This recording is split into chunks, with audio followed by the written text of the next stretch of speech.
एक तरीके से मिक्सचर है सभी कॉन्सेप्ट्स का। यहाँ पर हम लोग चाहे कन्वर्जन ऑफ एंगल की बात करें, चाहे ट्रांसफॉर्मेशन, कंपाउंड एंगल्स, चाहे हम मल्टीपल एंगल्स की बात करें, जितने भी तरीके के कॉन्सेप्ट्स आप लोगों ने अभी तक ट्रिग्नोमेट्री में पढ़ा है, उन सबका मिक्सचर करने के बाद हम लोग एक कॉन्सेप्ट को पढ़ते हैं जहाँ पे हम लोग ट्रिग्नोमेट्रिक इक्वेशंस की बात करते हैं। तो बेसिकली हम लोग यहाँ पर क्या निकालते हैं बेटा, यहाँ पर हम लोग निकालते हैं जनरल सॉल्यूशन। किस पर फोकस होता है हमारा बच्चा लोग? हमारा सॉल्यूशन जनरल सॉल्यूशन के ऊपर फोकस होता है।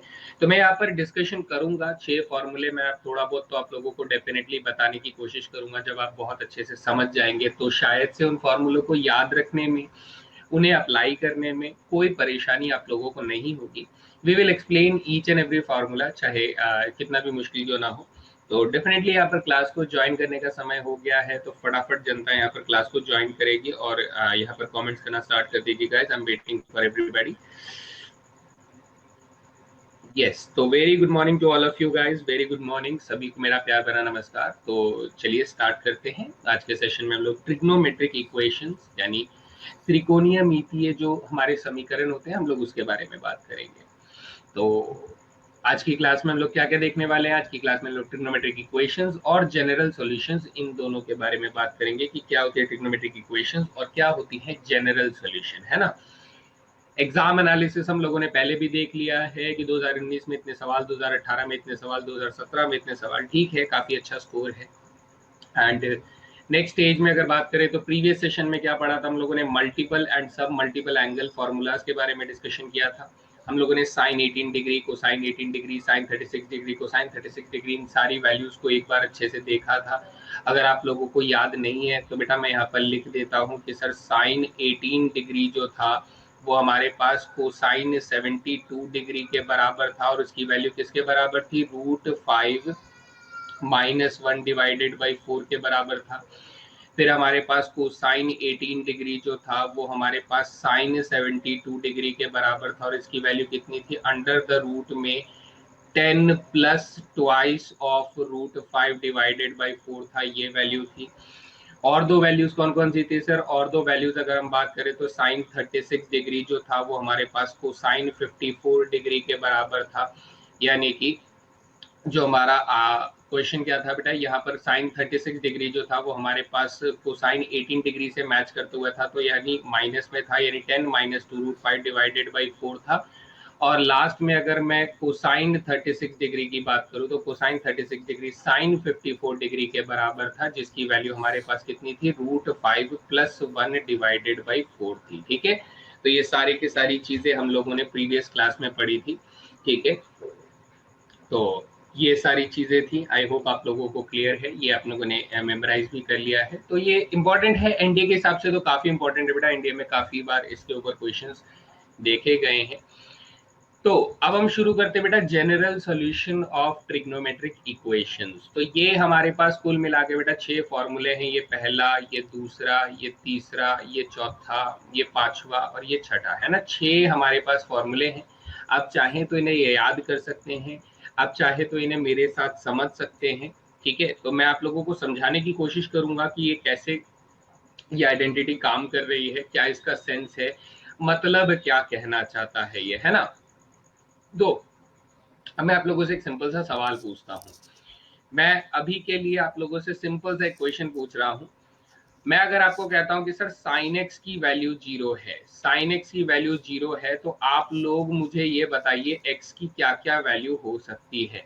एक्स की क्या वैल्यू हो सकती है, यानी एक्स की ऐसी कौन सी वैल्यू हो सकती है कि आप कहेंगे कि सर जो साइन एक्स होगा वो 0 के इक्वल हो जाएगा। कैसे बोल सकते हैं?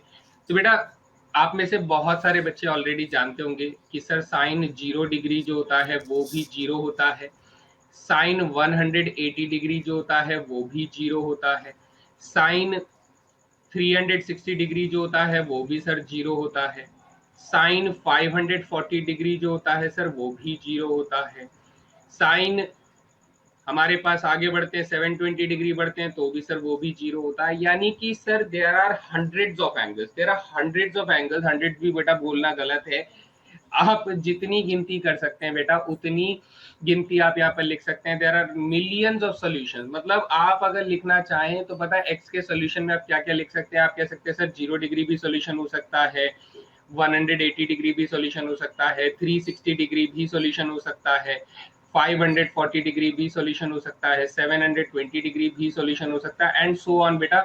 There are unlimited infinite number of solutions. बेटा इनफाइनाइट मतलब आप गिनती भी नहीं कर सकते, इतने सॉल्यूशंस आप लिख सकते हैं। जब तक है जान, जब तक है जान तब तक गिनते रहिए बेटा, इतने सॉल्यूशंस होते हैं। तो एक्चुअली एक्चुअली हम क्या करते हैं, हम लोग कहते हैं sir there are infinite number of solution, तो हम लोग जनरल सॉल्यूशन लिखने की कोशिश करते हैं। क्या लिखने की कोशिश करते हैं बेटा? जनरल सॉल्यूशन लिखने की कोशिश करते हैं कि सर जनरल सॉल्यूशन क्या हो जाएगा, यानी हम जनरली सभी सॉल्यूशंस को अगर लिखना चाहें तो हम कहते हैं सर अगर साइन एक्स बराबर 0 है, अगर साइन एक्स बराबर 0 है, अगर ये स्टेटमेंट आपको दिख रही है तो इसका मतलब आप आगे क्या बोलेंगे? आप बोलेंगे सर x की वैल्यू क्या होनी चाहिए? सर x की वैल्यू n पाई होनी चाहिए, जहां पे n की वैल्यू कहां से उठानी है? n की वैल्यू इंटीजर से उठानी है। ये हमारा बेटा क्या हो जाता है? जनरल सॉल्यूशन हो जाता है। क्या हो जाता है बेटा? ये हमारा जनरल सॉल्यूशन हो जाता है। किस ट्रिग्नोमेट्रिक इक्वेशन का? जब sin x बराबर 0 होता है। सर बात समझ में नहीं आई है बेटा? ये एक सेट के डेफिनेशन की तरह दिख रहा होगा, जहां पर n की वैल्यू कहां से उठानी बेटा? इंटीजर से उठानी है, पूर्णांक संख्याओं से उठानी है। अगर आप n की वैल्यू बेटा 0 से शुरू करके या फिर आप कहीं से भी शुरू करिए, मैं अभी के लिए 0 से शुरू कर रहा हूँ। अगर आप n की वैल्यू 0 लेते हैं तो इसका मतलब सर x की वैल्यू 0 हो जाती है। अगर आप n की वैल्यू 1 लेते हैं तो x की वैल्यू बेटा पाई हो जाती है, जो कि 180 डिग्री को रिप्रेजेंट करता है। n की वैल्यू अगर आप 2 लेते हैं तो x की वैल्यू क्या हो जाती है बेटा? 2 पाई हो जाती है, यानी कि 360 डिग्री को रिप्रेजेंट कर रहा है। n की वैल्यू अगर हम लोग 3 लेते हैं तो x की वैल्यू बेटा कितनी हो जाती है? 3 पाई हो जाती है, जो कि 540 डिग्री को रिप्रेजेंट कर रहा है।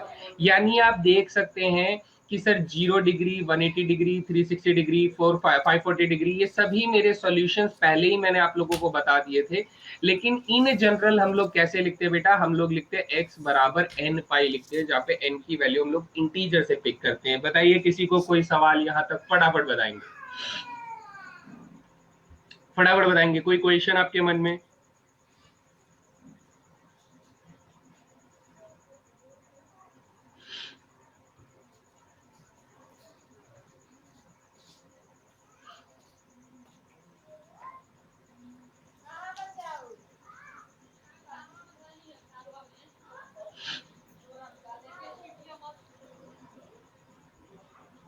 कूल है गाइस, बढ़िया, बहुत बढ़िया। स्टिल कोई क्वेश्चन रहेगा तो बेटा पूछ लेना है। मैं दूसरे फॉर्मूले के बारे में बात कर लेता हूँ। सर दूसरा फॉर्मूला क्या बोलता है? दूसरा फॉर्मूला बोलता है कि सर अगर cos x बराबर 0 है तो बताइए x की वैल्यू कितनी होनी चाहिए। तो आप में से बहुत सारे बच्चे ऑलरेडी जानते होंगे कि सर कोसाइन 90 वो हमारे पास 0 होता है। फिर उसके बाद सर कोसाइन 270 डिग्री जो होता है वो हमारे पास 0 होता है। उसके बाद सर कोसाइन 450 डिग्री पे जाएंगे तो आपको 0 मिलेगा। उसके बाद कोसाइन 630 डिग्री पे जाएंगे तो आपको 0 मिलेगा। तो यहाँ पर भी बेटा ऐसे इनफाइनाइट नंबर ऑफ सॉल्यूशंस होंगे। यानी आप x की वैल्यू लिखना चाहेंगे तो आप कहेंगे सर 90 डिग्री भी हो सकता है, 270 डिग्री भी हो सकता है, 450 डिग्री भी आंसर हो सकता है, 630 डिग्री भी आंसर हो सकता है, and so on sir. There are hundred millions crore of solution, है ना? बहुत सारे सॉल्यूशन है, तो हम लोग सबको लिखने बैठेंगे तो उम्र बीत जाएगी। तो हम क्या करें सर? हम लोग जनरल सॉल्यूशन लिखते हैं। जनरल सॉल्यूशन के हिसाब से अगर मैं यहाँ पर कोसाइन एक्स को 0 लेता हूँ, ध्यान से सुनिएगा बेटा, जनरल सॉल्यूशन यानी कि सामान्य हल अगर मैं निकालना चाहता हूँ इसका, तो जनरल सॉल्यूशन में आप बोलेंगे कि इफ सर कोसाइन एक्स की वैल्यू बराबर 0 है, अगर कोसाइन एक्स की वैल्यू बराबर 0 है तो एक्स का जो सॉल्यूशन आप लोग लिखना चाहेंगे ना, वो आप लिखेंगे 2n+1 पाई अपॉन 2। ये आप लिखेंगे, जहां पर n की वैल्यू कहां से पिक करनी है बेटा? इंटीजर से पिक करनी है। ये हमारा जनरल सॉल्यूशन होगा। कैसे होगा सर? ये बात थोड़ा सा हम लोग वेरीफाई कर सकते हैं क्या? मान लो बेटा n की वैल्यू 0 से शुरू करता हूँ, तो n की वैल्यू 0 से शुरू करता हूँ, तो यहाँ पर n की वैल्यू 0 रखेंगे तो आपको पहला सॉल्यूशन x का कितना मिलेगा? पाई/2 मिलेगा, जो कि बेटा 90 डिग्री को रिप्रेजेंट कर रहा है। यस। अगर मैं n की वैल्यू 1 लेता हूँ तो x की वैल्यू कितनी हो जाएगी बेटा? 2 1 जा 2 + 1 3 पाई/2 हो जाएगा, और 3 पाई/2 आप लोग जानते हैं बेटा कितना होता है? 270 डिग्री होता है। दूसरा सोल्यूशन आ गया। अगर मैं n की वैल्यू 2 लेता हूं तो x की वैल्यू कितना हो जाएगा, 2 2 जो 4 + 1 5 π/2 हो जाएगा, और 5 π/2 कितना होता है बेटा, 450 डिग्री होता है। तो you can clearly see that कि सर ये जो जनरल सॉल्यूशन 2n + 1 π/2 है, ये मेरे वो सारे सॉल्यूशन ले रहा है, 90 270 450 90 270 450 एंड सो ऑन, ये सारे सॉल्यूशन लेगा। यानी मैं जितना जितना n की वैल्यू को इंक्रीज करता रहूंगा, वैसे वैसे मेरे पास नए नए सॉल्यूशंस यहाँ पर आते रहेंगे। So I do not have to calculate each and every solution, that is why we write the general solution as our answer. यहाँ तक किसी को कोई क्वेश्चन?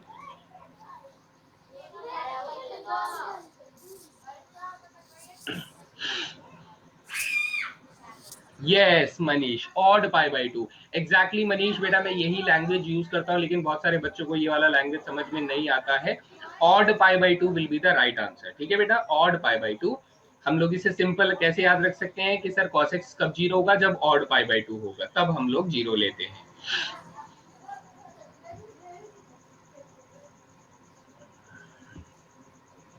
ठीक है, सो सिंपल है बेटा। अब मैं आप लोगों से एक चीज यहाँ पर बताने की कोशिश करता हूं, अगर आप नोटिस करेंगे तो आपको समझ में आएगा कि सर जब हम लोग यहाँ पर क्वाड्रेंट्स में चल रहे होते हैं, क्वाड्रेंट्स में चल रहे होते हैं, तो इस वक्त बेटा यहाँ पर 0 डिग्री होता है ना, तो साइन 0 डिग्री भी 0 होता है और टैन 0 डिग्री भी 0 होता है, ये आप लोग जानते हैं, बिल्कुल जानते हैं, सभी को मालूम होगा। जबकि सर साइन 180 डिग्री भी 0 होता है और टैन 180 डिग्री भी 0 होता है, टैन 180 डिग्री भी 0 होता है।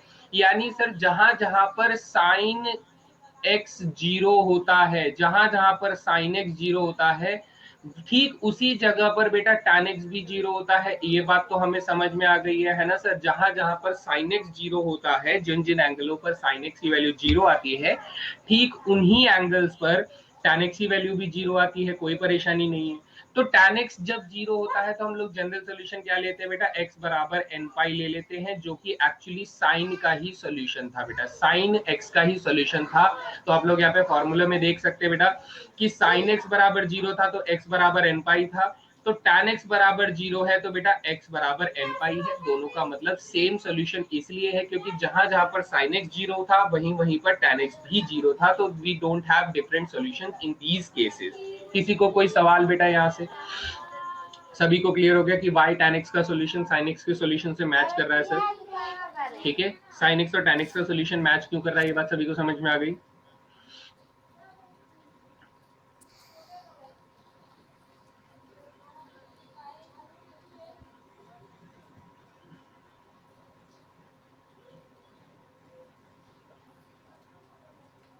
ठीक है, तो I hope this is clear. चलिए, अब मैं आप लोगों से रेस्ट ऑफ द फॉर्मूले के बारे में बात कर रहा हूं, जिसमें बराबर 0 नहीं होता है, यानी ये वाला फॉर्मूला, ये वाला फॉर्मूला और ये वाला फॉर्मूला। बेटा इनको थोड़ा सा समझने में हो सकता है कि आपको शायद कुछ बच्चों को कम समझ में आए या फिर ना ही समझ में आए, तो मैं उनके लिए रिकमेंडेशन करूंगा कि बेटा इसको समझने में ज्यादा समय व्यर्थ नहीं करना है, हमें इसे याद रखना है। ठीक है, हमें इसे याद रखना, हमारा टारगेट क्या है कि हमें ये याद होना चाहिए, क्योंकि इसके ऊपर जब क्वेश्चन आएगा तो हम लोग इसे अप्लाई करने लायक हो, इतना हमें पता होना चाहिए।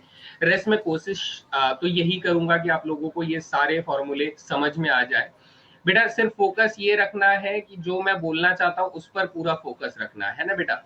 हम लोग सबसे पहले फॉर्मूले के ऊपर बात कर रहे हैं कि सर यदि साइन एक्स की वैल्यू साइन वाई के बराबर हो, सर इसका मतलब मैं अभी आपको समझाऊंगा, पूरा समझाऊंगा, अभी के लिए लिख लेता हूं। यदि साइन एक्स की वैल्यू जो है वो साइन वाई के बराबर हो, तो सर एक्स की वैल्यू जनरल सॉल्यूशन में कितनी होनी चाहिए? तो हमें बोला जाता है कि सर एन पाई प्लस -1 की पावर एन वाई होना चाहिए। क्या होना चाहिए? एन वाई होना चाहिए। तो फर्स्ट ऑफ ऑल तो बेटा मैं आपको मतलब समझा देता हूँ कि ये ऐसा क्यों है। मैं इसको मतलब समझा देता हूँ कि ऐसा क्यों है। मान लीजिए मैं आपको एक क्वेश्चन देता हूँ जिसके अंदर मैं कहता हूँ कि सर साइन एक्स जो है, या फिर मैं इसे ऐसे लिख देता हूँ, से थोड़ा देखिएगा बेटा, twice of sine x minus √3 में आप लोगों को दे देता हूँ इक्वल टू 0। एक ऐसा ट्रिग्नोमेट्रिक इक्वेशन में आपको दे देता हूँ। तो आप लोग विद इन सेकेंड बोलेंगे कि सर यहाँ से साइन एक्स की वैल्यू जो है ना वो √3/2 आ जाती है। अब √3/2 आप लोग जानते हैं बेटा क्या होता है, √3/2 होता है साइन π/3 के बराबर होता है। किसके बेटा, √3/2। तो अब आप देख सकते हैं कि सर ये वाली जो स्टेटमेंट है ना, साइन एक्स बराबर साइन वाई, यानी साइन एक्स बराबर साइन वाई, ऐसा कुछ मुझे यहाँ पर पढ़ने को और देखने को मिल रहा है ना। सभी को समझ में आ गया इतना सा कि सर साइन एक्स बराबर साइन वाई है, यानी मेरे पास ये जो वैल्यू है ये बेटा ये वाली वैल्यू y के बराबर है। किसके बराबर है, this value is equal to y। तो आप इस फॉर्मूले के हिसाब से सोल्यूशन क्या लिखेंगे, आप लिखेंगे इस फॉर्मूले के हिसाब से सर x की वैल्यू कितनी होनी चाहिए, n पाई प्लस -1 की पावर n y होनी चाहिए, यानी π/3 होनी चाहिए। कितनी होनी चाहिए बेटा, y यानी π/3 होनी चाहिए। ये मेरा आंसर होना चाहिए, ये जो मैंने लिखा है that should be the answer. लेकिन सर इस आंसर का मतलब क्या है, क्या सेंस निकल रहा है इसका कोई, तो मैं सेंस के लिए आप लोगों को यहाँ पर एक्सप्लेन कर रहा हूँ बेटा। सपोज कीजिए आप लोग यहाँ पर एक क्वाड्रेंट बनाते हैं और आपको ये बात मालूम होनी चाहिए, नहीं मालूम है तो बेटा थोड़ा रिस्की है, आप लोगों को ये सारी चीजें अब तक मैं बता चुका हूँ और पूरा खुल के बता चुका हूँ, तो ध्यान से सुनना है, ठीक है। ये हमारे पास 3π/2 हो जाता है और ये हमारे पास बेटा 2π हो जाता है ना, ये चारों एंगल्स हो गए। अब आपको चाहिए बेटा साइन एक्स की वैल्यू, यहां से जब आपने सॉल्व करी थी तो आपको साइन एक्स की वैल्यू कितनी मिली थी, साइन एक्स की वैल्यू +√3/2 मिली थी। कितनी मिली थी बेटा, +√3/2 मिली थी, यानी एक पॉजिटिव वैल्यू मिली थी। तो सर पॉजिटिव वैल्यू या तो हमें फर्स्ट क्वाड्रेंट पे मिलेगा, √3/2 यहां पर मिलेगा, या तो सर हमें कहां मिलेगा, या तो सेकंड क्वाड्रेंट में मिलेगा, क्योंकि बाकी दोनों क्वाड्रेंट पे तो सर ये नेगेटिव होता है। क्या होता है सर, बाकी दोनों क्वाड्रेंट पे क्या होता है, ये नेगेटिव होता है।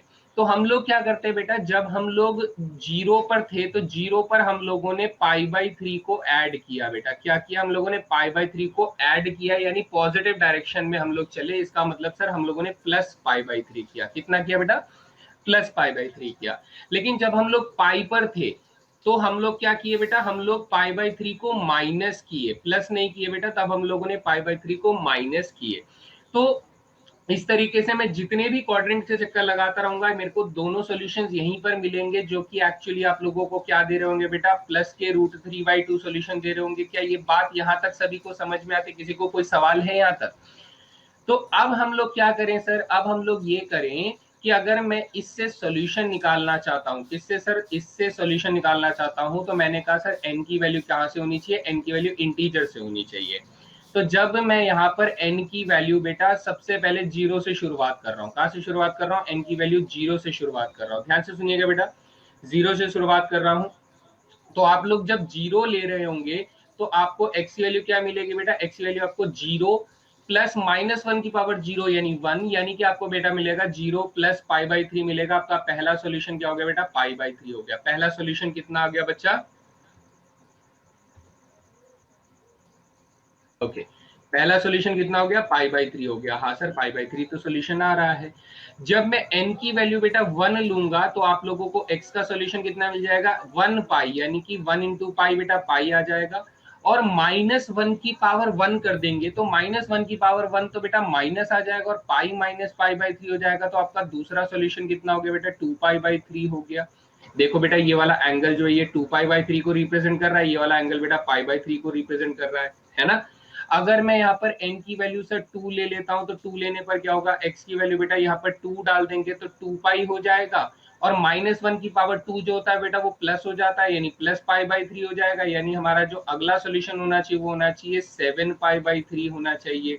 इसी तरीके से बेटा मैं n की वैल्यू 3 लूंगा तो x की वैल्यू कितनी आ जाएगी बेटा, 2π, 3π माइनस π/3 यानी 3 जा 8π/3 मेरे पास आंसर आ जाएगा। तो इस तरीके से मेरे पास नंबर ऑफ सॉल्यूशंस निकलते रहेंगे। क्या किसी को कोई सवाल है तो बेटा पूछ सकते हैं, फटाफट बताएंगे। हमें एक बार प्लस करना होता है, एक बार माइनस करना होता है, तो बस इतना सा कॉन्सेप्ट हम लोगों को यूज करना है। स्टिल अगर किसी को कोई क्वेश्चन है तो पूछ सकते हैं।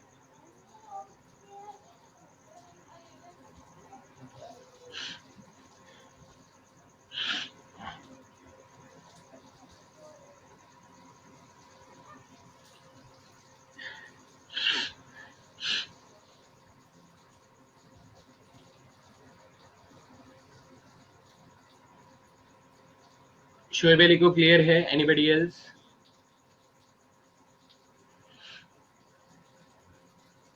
चलिए थोड़ा सा हम लोग दूसरे फॉर्मूले के ऊपर भी बात करते हैं, उससे और हमें और ताजा ताजा क्लियर होगा। दूसरा फॉर्मूला क्या कहता है सर? दूसरा फॉर्मूला ये कहता है कि अगर मेरे पास cos x जो है वो cos y के बराबर है, तो जनरल सॉल्यूशन क्या कहते हैं कि सर x की वैल्यू जो होनी चाहिए, x की वैल्यू होनी चाहिए 2n pi plus minus y होनी चाहिए। ये होना चाहिए हमारा जनरल सॉल्यूशन।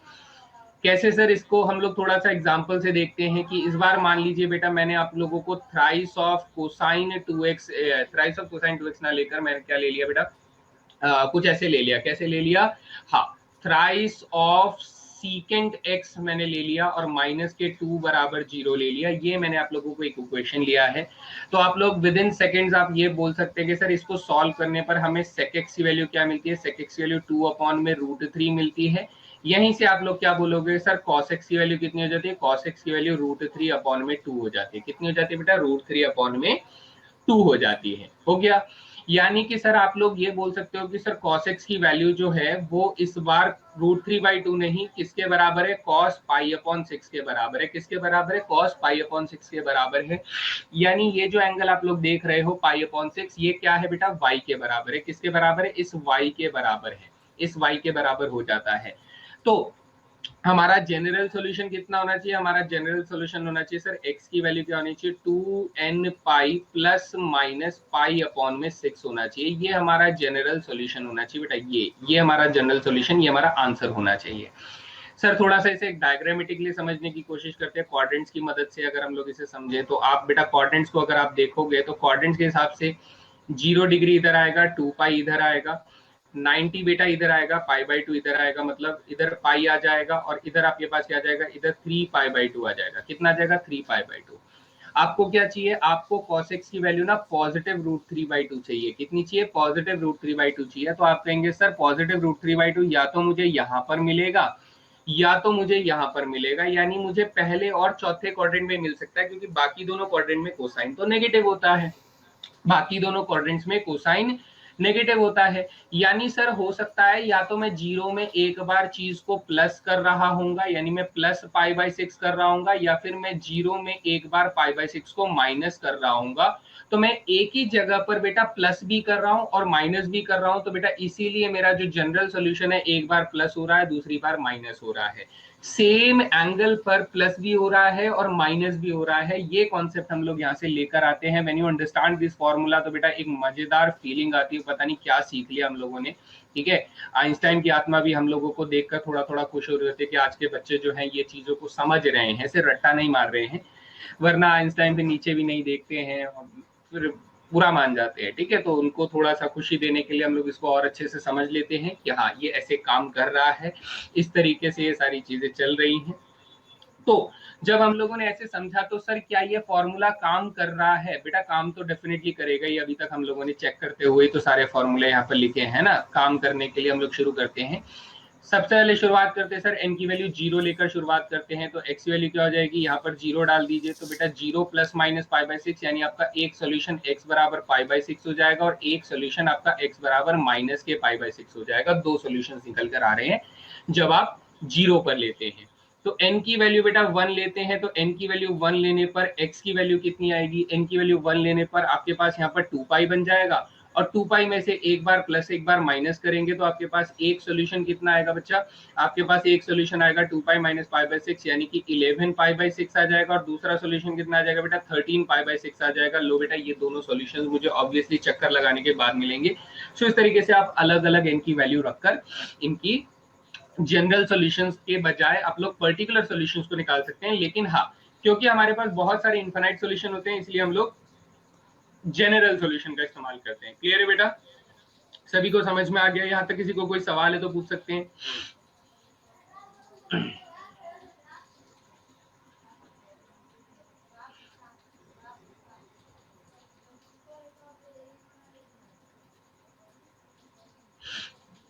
ठीक है, एवरीबॉडी क्लियर? चलिए, तो एक और फॉर्मूला है हमारे पास सर, उसको भी देख लेते हैं, क्या ही बुरा मानेगा वो भी, है ना। तो हम लोग क्या करेंगे सर?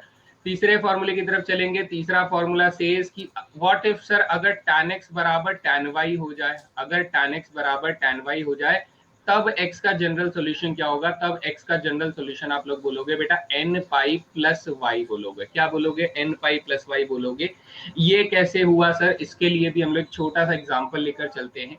मान लीजिए बेटा मैंने आप लोगों को दे दिया कि √3 tan x माइनस 1 दे दिया, मैंने आपको एक ये सोल्यूशन दे दिया √3 tan x माइनस 1। तो आप फटाक से ये बोलेंगे कि सर हमें तो tan x की वैल्यू साफ साफ दिखाई दे रही है कि ये 1/√3 है, किसके है, 1/√3 के बराबर है। यानी आप बोलेंगे कि सर tan x जो है, sorry that should be tan x होना चाहिए। तो tan x जो है वो हमारे पास किसके बराबर है, tan 30 डिग्री यानी π/6 के बराबर है। इस तरीके से हम लोग यहाँ पर लिख सकते हैं। तो हमें y की वैल्यू समझ में आ गई है। और अगर हमें y की वैल्यू समझ में आ गई है तो सर जनरल सॉल्यूशन क्या होगा, इसका जनरल सॉल्यूशन हो जाएगा x बराबर n पाई प्लस वाई यानी कि π/6 हो जाएगा। ये मेरा जनरल सॉल्यूशन हो जाएगा इस इक्वेशन का, है ना। y की वैल्यू पता लग गई, बस काम खत्म हो गया। अब इसी तरह हम लोग क्वाड्रेंट्स में समझने की कोशिश करते हैं। भाई क्वाड्रेंट्स में समझेंगे तो हमें tan x की वैल्यू कितनी मिली है बेटा, tan x वैल्यू, अब मैं यहाँ पर ये 0 लिख देता हूँ, यहाँ पर मैं 90 लिख देता हूँ, यहाँ पर मैं पाई लिख देता हूँ, यहाँ पर मैं 3π/2 लिख देता हूँ और यहाँ पर चक्कर लगाने के बाद 2π लिख देता हूँ। ठीक है, हमें tan x वैल्यू कितनी दी है बेटा, tan x वैल्यू हमें 1/√3 दिया है। तो 1/√3 सर, एक तो हमें फर्स्ट क्वाड्रेंट में tan पॉजिटिव मिलेगा और एक हमें थर्ड क्वाड्रेंट में tan पॉजिटिव मिलेगा। कहाँ मिलेगा बेटा, फर्स्ट क्वाड्रेंट में मिलेगा और थर्ड क्वाड्रेंट में मिलेगा। तो आप नोटिस क्या करोगे, आप नोटिस ये करोगे कि सर दोनों बारी में ना एंगल को ऐड ही किया जा रहा है। यहाँ से, कहाँ से बेटा, पाई वाली एक्सिस में से π/6 को ऐड किया गया, जबकि यहां से भी बेटा आप देखोगे कि एंगल को सिर्फ ऐड ही किया जा रहा है। क्या ऐड किया है बेटा, π/6 को ऐड किया है। तो हमारे पास ये दोनों एंगल्स बनकर आते हैं। तो इसीलिए हम लोग क्या करते हैं बेटा, हम लोग n पाई में y को हमेशा ऐड करते हैं, माइनस कभी नहीं करते। दोनों एंगल्स में प्लस ही हो रहा है, तो प्लस हो रहा है तो प्लस ही रखेंगे। तो सर इससे सॉल्यूशंस अगर क्रिएट करने की कोशिश करो तो इससे क्या सॉल्यूशन निकल कर आएंगे वो भी देख लेते हैं।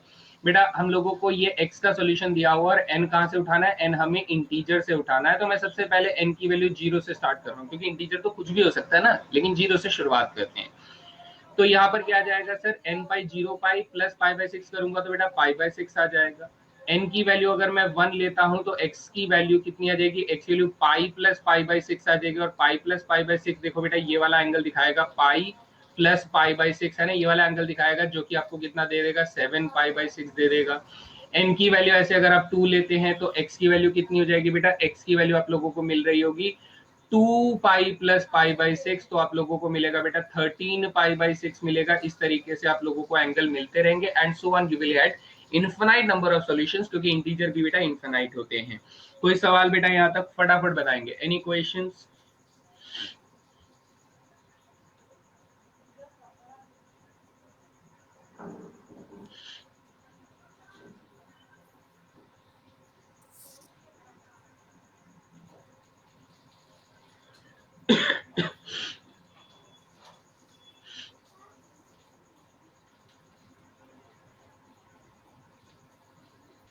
ठीक है, तो ये सारे हम लोगों ने फॉर्मूला को समझ लिया। Theta should be greater than 0 but less than 90 when n pi plus theta. हाँ बेटा, ये कंडीशन मैंने यहाँ पर आप लोगों को बताई है, 90 के बीच में नहीं होना चाहिए बेटा। ये कंडीशन डिफाइन करती है, ये कंडीशन डिफाइन करती है बेटा। इस चीज को मैं थोड़ा सा आप लोगों को एक्सप्लेन करना चाहूंगा। ये अगर आपको कंफ्यूजन है, देख लीजिए बेटा।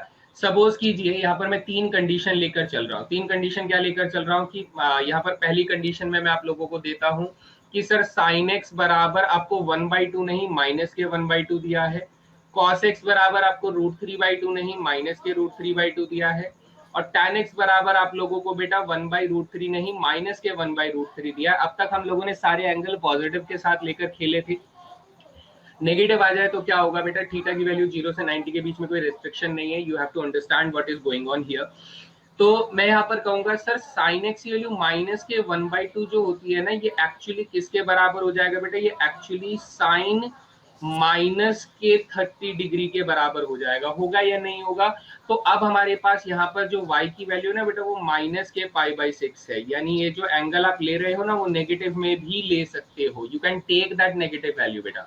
ठीक है मनीष श्रीवास्तव, नेगेटिव वैल्यू ले सकते हो। लेकिन अगर आप नोटिस करोगे तो कोसाइन एक्स अगर माइनस के √3/2 है तो आप बोलेंगे कि सर ये कोसाइन 5π/6 के बराबर होगा। किसके बराबर होगा? पाई माइनस π/6 के बराबर होगा। तो y की वैल्यू क्या हो जाएगी बेटा? 5π/6 हो जाएगी, जो कि अब 90 से बड़ा एक एंगल है। तो कुछ बच्चों को ये लग रहा होगा कि सर ने यहाँ पर -π/6 के बराबर रख दिया, जबकि कोसाइन के अंदर -π/6 न रखकर 5π/6 क्यों रखा? तो बेटा यहाँ पे फिर से वही वाला खेल शुरू हो जाता है जो क्वाड्रेंट को समझने के ऊपर होता है। मैंने बार बार आप लोगों को बोला था कि क्वाड्रेंट को बहुत अच्छे से समझना है बेटा। जब हम साइन के लिए नेगेटिव वैल्यू को अप्रोच करते हैं, जब हम साइन के लिए नेगेटिव वैल्यू को अप्रोच करते हैं, तो या तो मुझे यहाँ पर नेगेटिव मिलेगा या तो यहाँ पर नेगेटिव मिलेगा। तो आपके लिए आसान कौन सा है? आपके लिए आसान है कि आप 0 से नीचे की तरफ चले जाओ बेटा। आप 0 से नीचे की तरफ चले जाओ, इसीलिए y की वैल्यू आप लोगों ने क्या ले लिया बेटा? -π/6 ले लिया। कितना ले लिया? -π/6 ले लिया। वहीं पर अगर मैं कोसाइन की वैल्यू नेगेटिव में लेना चाहता हूं बेटा, कोसाइन की वैल्यू नेगेटिव में लेना चाहता हूं, तो कोसाइन की वैल्यू नेगेटिव आपको या तो यहां पर मिलेगा या तो यहां पर मिलेगा। इन दोनों जगहों पर नेगेटिव मिलेगा। तो आपके लिए आसान क्या है कि आप 0 से यहां तक पहुंच जाओ बेटा। 0 से यहां तक पहुंचने का मतलब ये होता है कि सर आपको एंगल कहां लेना है नेगेटिव वैल्यू के लिए? सेकंड क्वाड्रेंट पे लेना है। कहां लेना है बेटा? सेकंड क्वाड्रेंट में लेना है। तो देखो बेटा, y की वैल्यू कैसी है? एक सेकंड क्वाड्रेंट का एंगल है। अभी समझ में आया किसी को? कोई सवाल बेटा? इट इज नॉट नेसेसरी कि y की वैल्यू जो आप ले रहे हो वो आपका 0 से 90 के बीच में अक्यूट एंगल होना चाहिए। नहीं, ऐसा कोई कंपलसरी नहीं है, ऐसा कोई कंपल्शन नहीं है। आपको सोच समझ कर एंगल लेना है कि मुझे कौन सी वैल्यू लेनी चाहिए ताकि इस इक्वेशन को सेटिस्फाई करे और हर कंडीशन को सेटिस्फाई करे। बेसिकली सभी को क्लियर हुआ? किसी को कोई सवाल है तो पूछ सकते हैं बच्चा लोग।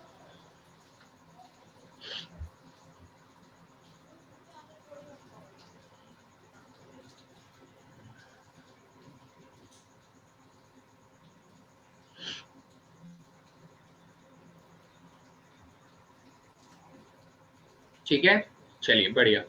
स्टिल कोई क्वेश्चन रहेगा तो पूछ लेना है, बिकॉज मैंने अपनी तरफ से सारे फॉर्मूले एक बार डिस्कस कर लिए हैं। तो इन शॉर्ट आप लोगों को क्या करना है बेटा? इन शॉर्ट आप लोगों को ये सारे फॉर्मूले याद होने चाहिए, और कुछ नहीं कह रहा हूं बेटा, आप लोगों को ये सारे फॉर्मूले याद होने चाहिए और इनको याद करके हम लोग अप्लाई करना सीखेंगे। सो शुरू करें बेटा, कुछ क्वेश्चंस लगाना शुरू करते हैं।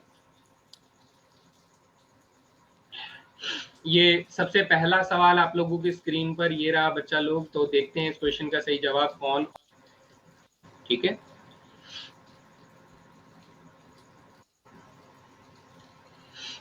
चलिए, काफी सिंपल क्वेश्चन बेटा। यहाँ पर इस ट्रिग्नोमेट्रिक इक्वेशन को जब आप सॉल्व करते हैं, ठीक है, इस ट्रिग्नोमेट्रिक इक्वेशन को जब आप सॉल्व करते हैं तो आपको मिलता है साइन एक्स बराबर 1/√2 मिलता है। यानी सर पॉजिटिव है तो इसे सीधा सीधा साइन π/4 से कंपेयर कर दें। हाँ सर, कोई प्रॉब्लम नहीं है। तो अब हमें पता चला कि सर साइन एक्स जो है वो साइन y के बराबर है, यानी x का जो जनरल सॉल्यूशन होना चाहिए वो n π प्लस -1 की पावर n y के बराबर होना चाहिए। यानी हमारा सही आंसर ऑप्शन नंबर बी हो जाएगा। क्लियर है बेटा? सिंपल फॉर्मूले का एप्लीकेशन है। If you know the formula तो मेरे ख्याल से किसी को कोई गलती होने का चांस भी नहीं है।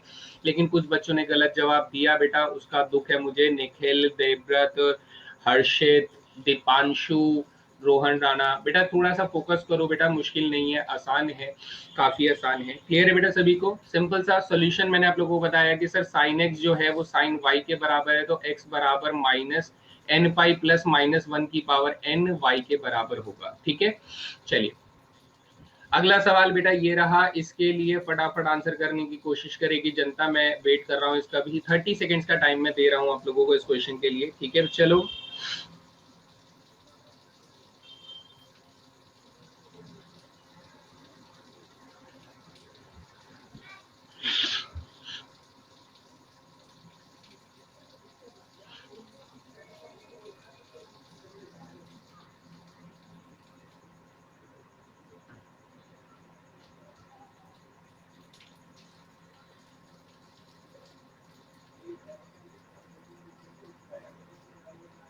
चलिए बहुत बढ़िया। तो हमारा राइट आंसर क्या है सर? ऑप्शन नंबर सी है। कैसे है? अगर आप इसे सॉल्व करेंगे ट्रिग्नोमेट्रिक इक्वेशन को, तो आपको कोसाइन एक्स की वैल्यू किसके बराबर मिलेगी बेटा? √3/2 के बराबर मिलेगी। यानी कोसाइन 30 डिग्री यानी π/6 के बराबर यहाँ पर मिलेगी।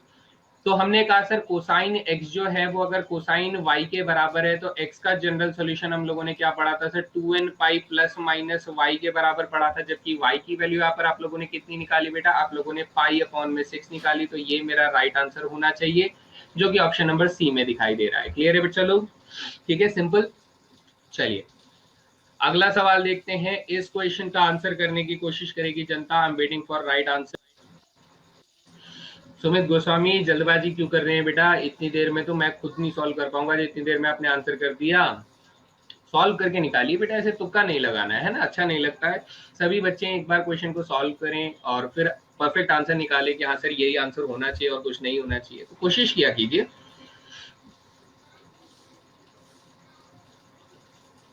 कुछ बच्चों ने सही जवाब देने के बाद भी गलत कर दिया है।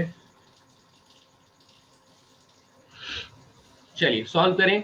भाई देखो यहाँ इक्वेशन जो दिया हुआ है वो twice of cosine x plus cot x दिया हुआ है। आप लोग जानते हो सर कॉट एक्स जो होता है वो cos x upon sine x होता है। कितना होता है? Cos x upon sine x होता है। यानी कि मैं अगर कॉस एक्स कॉमन ले लेता हूं तो यहाँ पर मेरे पास 2 बचता है और यहाँ पर मुझे 1 अपॉन में साइन एक्स बचता है। कितना बचता है बेटा? 1 अपॉन में साइन एक्स बचता है, जो कि 0 के बराबर हो जाता है। ये हमारे पास बनता है। अब दो चीजों का प्रोडक्ट 0 है तो सर इसका मतलब ये हुआ कि कोसाइन एक्स या तो 0 होगा या फिर सर क्या होगा कि जो साइन एक्स की वैल्यू है वो माइनस के 1/2 के बराबर होगी। थोड़ा सा भी सोल्यूशन करेंगे ना तो बेटा ये आपको मिल जाएगा डेफिनेटली। तो अब हमें क्या मिल रहा है सर? हमें दो चीजें मिल रही हैं। एक मिल रहा है कोसाइन एक्स बराबर 0। अगर कोसाइन एक्स बराबर 0 है तो मेरा पहला सॉल्यूशन क्या होना चाहिए बेटा? मेरा पहला सॉल्यूशन होना चाहिए कि x की value sir 2n plus 1 pi upon 2 होना चाहिए। क्या होना चाहिए sir? 2n plus 1 pi by 2 होना चाहिए। यानी इसमें भी नहीं है, इसमें भी नहीं है, तो इन दोनों में से कोई एक सॉल्यूशन होना चाहिए। अब मुझे पता करना होगा। सेकंड में बेटा आपको साइन एक्स बराबर ना माइनस के 1/2 दिया हुआ है, तो मैं आपसे ये कहूंगा कि सर इसे ना पहले लिख लेते हैं कि साइन एक्स बराबर आपको क्या दिया है? माइनस के 1/2 दिया है, यानी माइनस के पाई/6 के बराबर दिया है। तो आप लोग यहां से कहेंगे सर अगर साइन एक्स बराबर साइन वाई है तो एक्स की वैल्यू क्या होनी चाहिए? एक्स की वैल्यू होनी चाहिए एन पाई प्लस माइनस 1 की पावर एन मल्टीप्लाई में माइनस के पाई/6। अब बेटा खुद सोचो इस बात को कि इसका जो माइनस साइन है, ये माइनस साइन अगर इसे मिल जाए तो इसकी पावर बढ़ जाएगी ना, और बढ़ जाएगी तो बेटा मेरा आंसर कौन सा हो जाएगा? ऑप्शन नंबर डी हो जाएगा। बताइए सभी को क्लियर हुआ? किसी को कोई सवाल है तो पूछ सकते हैं बेटा।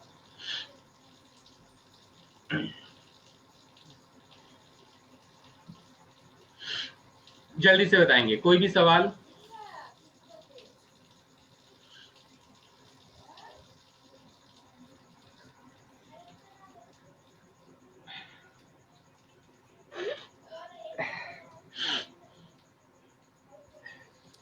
Everybody clear?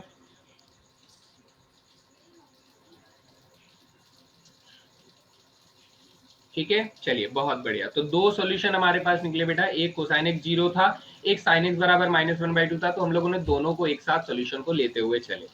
चलिए इसी के साथ अगला सवाल देखते बेटा। ये क्वेश्चन निकालने की कोशिश करेगी जनता फटाफट।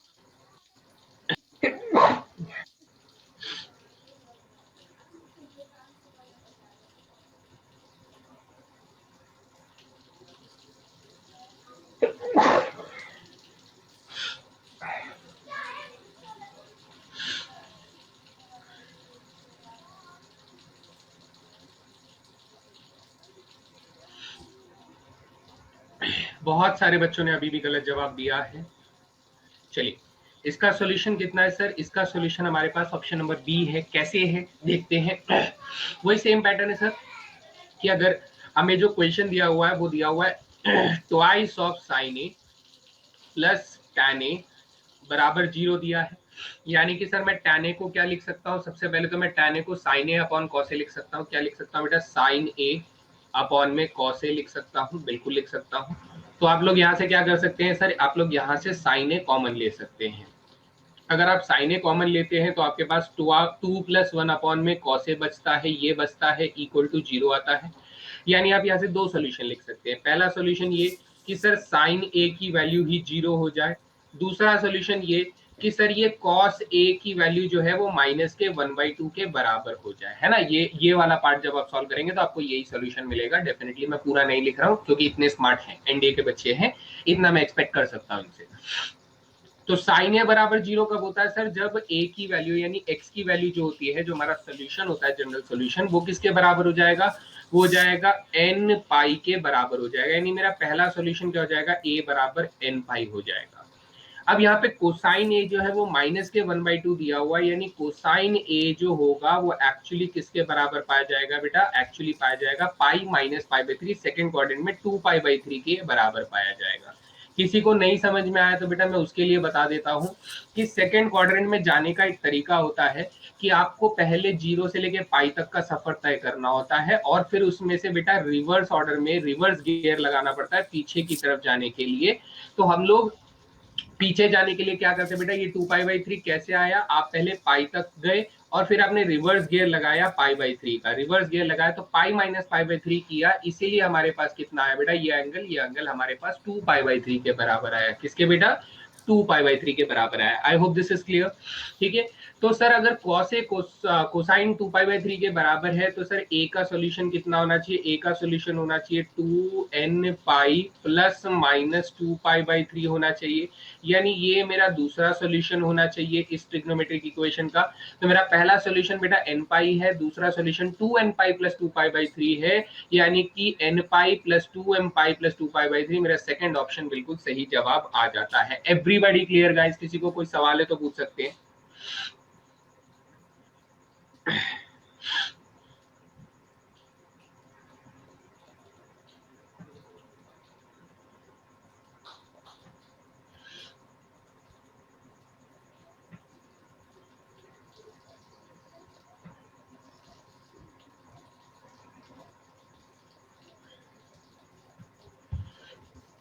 ठीक है, चलिए क्लियर है, यानी आगे बढ़ते हैं सर। ये रहा अगला सवाल। ये थोड़ा सा ठीक ठाक लेवल का क्वेश्चन है, तो इस क्वेश्चन की उम्मीद करते हैं काफी सारे बच्चों से जो इसका सही जवाब दे सकते हैं। तो मैं इसके लिए भी आप लोगों को 60 सेकंड का टाइम दे रहा हूँ। Take your time and solve this problem.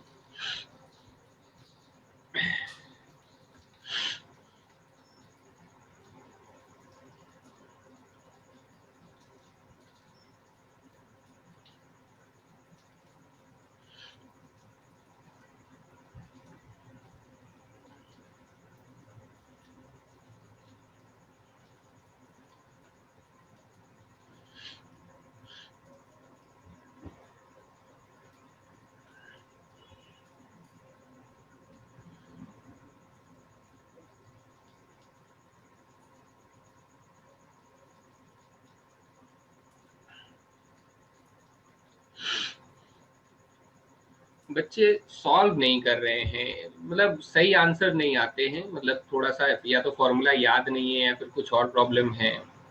But ठीक है, कोशिश की जाए तो आंसर आ सकते हैं। तो इसका सही आंसर हमारे पास क्या हो जाएगा सर? इसका सही आंसर हमारे पास हो जाएगा ऑप्शन नंबर ए हो जाएगा। कैसे हो जाएगा सर? भाई देखो, sign 5x plus sine x दिया हुआ है, आप लोग जानते हो ना, sine C plus sine D का फॉर्मूला मैंने आप लोगों को लिखवाया था प्रीवियस क्लासेस में, है ना। Sine C plus sine D का फॉर्मूला मैंने आप लोगों को लिखवाया था, जिसमें मैंने कहा था कि ये sir twice of sine C plus D by 2 हो जाएगा, और यहाँ पर cosine C minus D by 2 हो जाएगा। ये हम लोगों ने फॉर्मूला पढ़ा था बेटा, तो यही फॉर्मूला मैं यहाँ पर लगाऊंगा। तो sign 5x plus sine x कितना हो जाएगा बेटा? Sine twice of sine 5 plus एक 6x का आधा करूंगा तो बेटा 3x हो जाएगा, और 5 माइनस एक करूंगा 4, 4x का आधा करूंगा तो बेटा cos 2x हो जाएगा। यानी इन दोनों का प्रोडक्ट, यानी इन तीनों का प्रोडक्ट हमें 0 मिलेगा। तो यहाँ से सर दो केसेस बन रहे हैं। पहला केस ये बन रहा है कि साइन 3x जो है वो हमारे पास 0 है। दूसरा केस जो बन रहा है सर वो कोसाइन 2x जो है वो हमारे पास 0 है। यानी अगर सर साइन 3x बराबर 0 है तो 3x बराबर n पाई हो जाएगा अकॉर्डिंग टू द सॉल्यूशन, और cos 2x 0 है तो इसका मतलब सर 2x बराबर 2n प्लस 1 पाई बाई 2 हो जाएगा according to the general solution. तो आप यहाँ से बेटा लॉजिकली खुद ब खुद कह सकते हैं कि सर x का सॉल्यूशन, पहला सॉल्यूशन होना चाहिए n पाई अपॉन में 3 होना चाहिए। यहाँ से सर दूसरा सॉल्यूशन x का क्या होना चाहिए? 2n प्लस 1 पाई अपॉन में 4 होना चाहिए। तो हमारा option number A is the right answer. बताइए, क्लियर हुआ? किसी को कोई सवाल यहाँ तक? Any questions?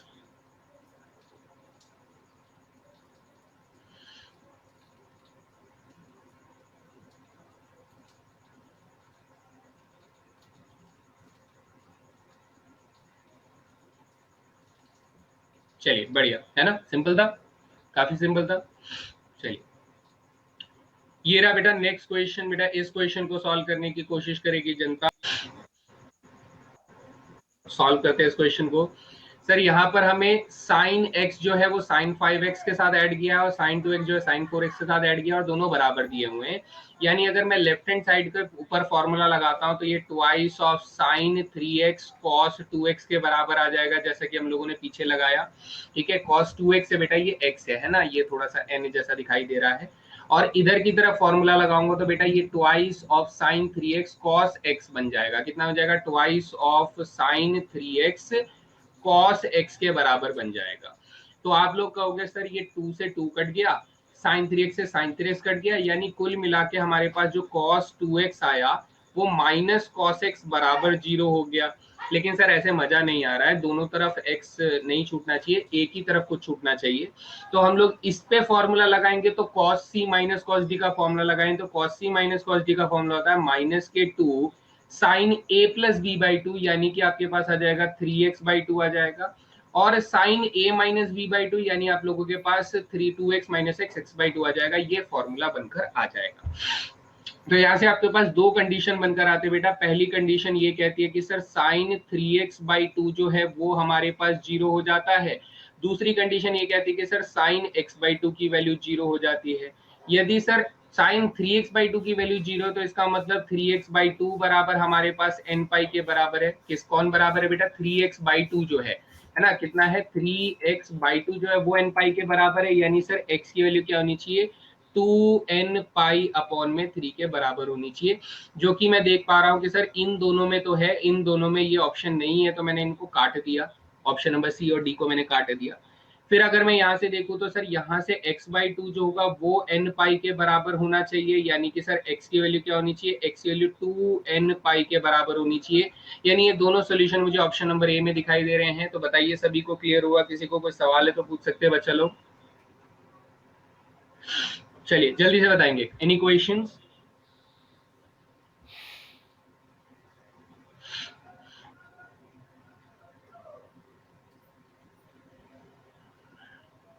ठीक है, सिंपल था, काफी सिंपल था। बस मुझे 2 बार ट्रांसफॉर्मेशन एंगल के फॉर्मूले को यहाँ पर यूज करना पड़ा और एक बार, मतलब एक्चुअली ओवरऑल हम लोगों ने 3 बार फॉर्मूले को यूज किया। एक बार हम लोगों ने यहाँ पर यूज किया, एक बार यहाँ पर यूज किया और एक बार हम लोगों ने यहाँ पर यूज किया। हमने 3 जगह पर इस फॉर्मूले को इस्तेमाल किया, ट्रांसफॉर्मेशन के डिफरेंट डिफरेंट फॉर्मूले को। फिर उससे हम लोगों ने एक ट्रिग्नोमेट्रिक इक्वेशन बनाकर कंपेयर करके आंसर दे दिया। चलिए बहुत बढ़िया। नेक्स्ट क्वेश्चन बेटा ये रहा। अगला सवाल आप लोगों को दे रहा हूं 60 सेकंड्स का टाइमर लगा के, तो फटाफट इस क्वेश्चन का भी आंसर करने की कोशिश करेंगे। बेटा यहाँ पे इंटरवल का ध्यान रखेंगे। आपसे पूछा जा रहा है कितने ऐसी वैल्यूज ऑफ एक्स होनी चाहिए जो कि 0 से 3 पाई के बीच में होनी चाहिए और आपको इस क्वाड्रेटिक इक्वेशन का सोल्यूशन मिलता हो, इस ट्रिग्नोमेट्रिक इक्वेशन का सोल्यूशन मिलता हो। क्वेश्चन काफी इंटरेस्टिंग है, जो सॉल्व कर सकते हैं वो सॉल्व कीजिए, जो नहीं हो रहा है कोई बात नहीं बेटा, मैं तो सिखाऊंगा ही। और ये एक प्रीवियस ईयर से मिलता जुलता सवाल है बेटा, प्रीवियस ईयर से मैंने थोड़ा सा उसको पिक किया है। ठीक है,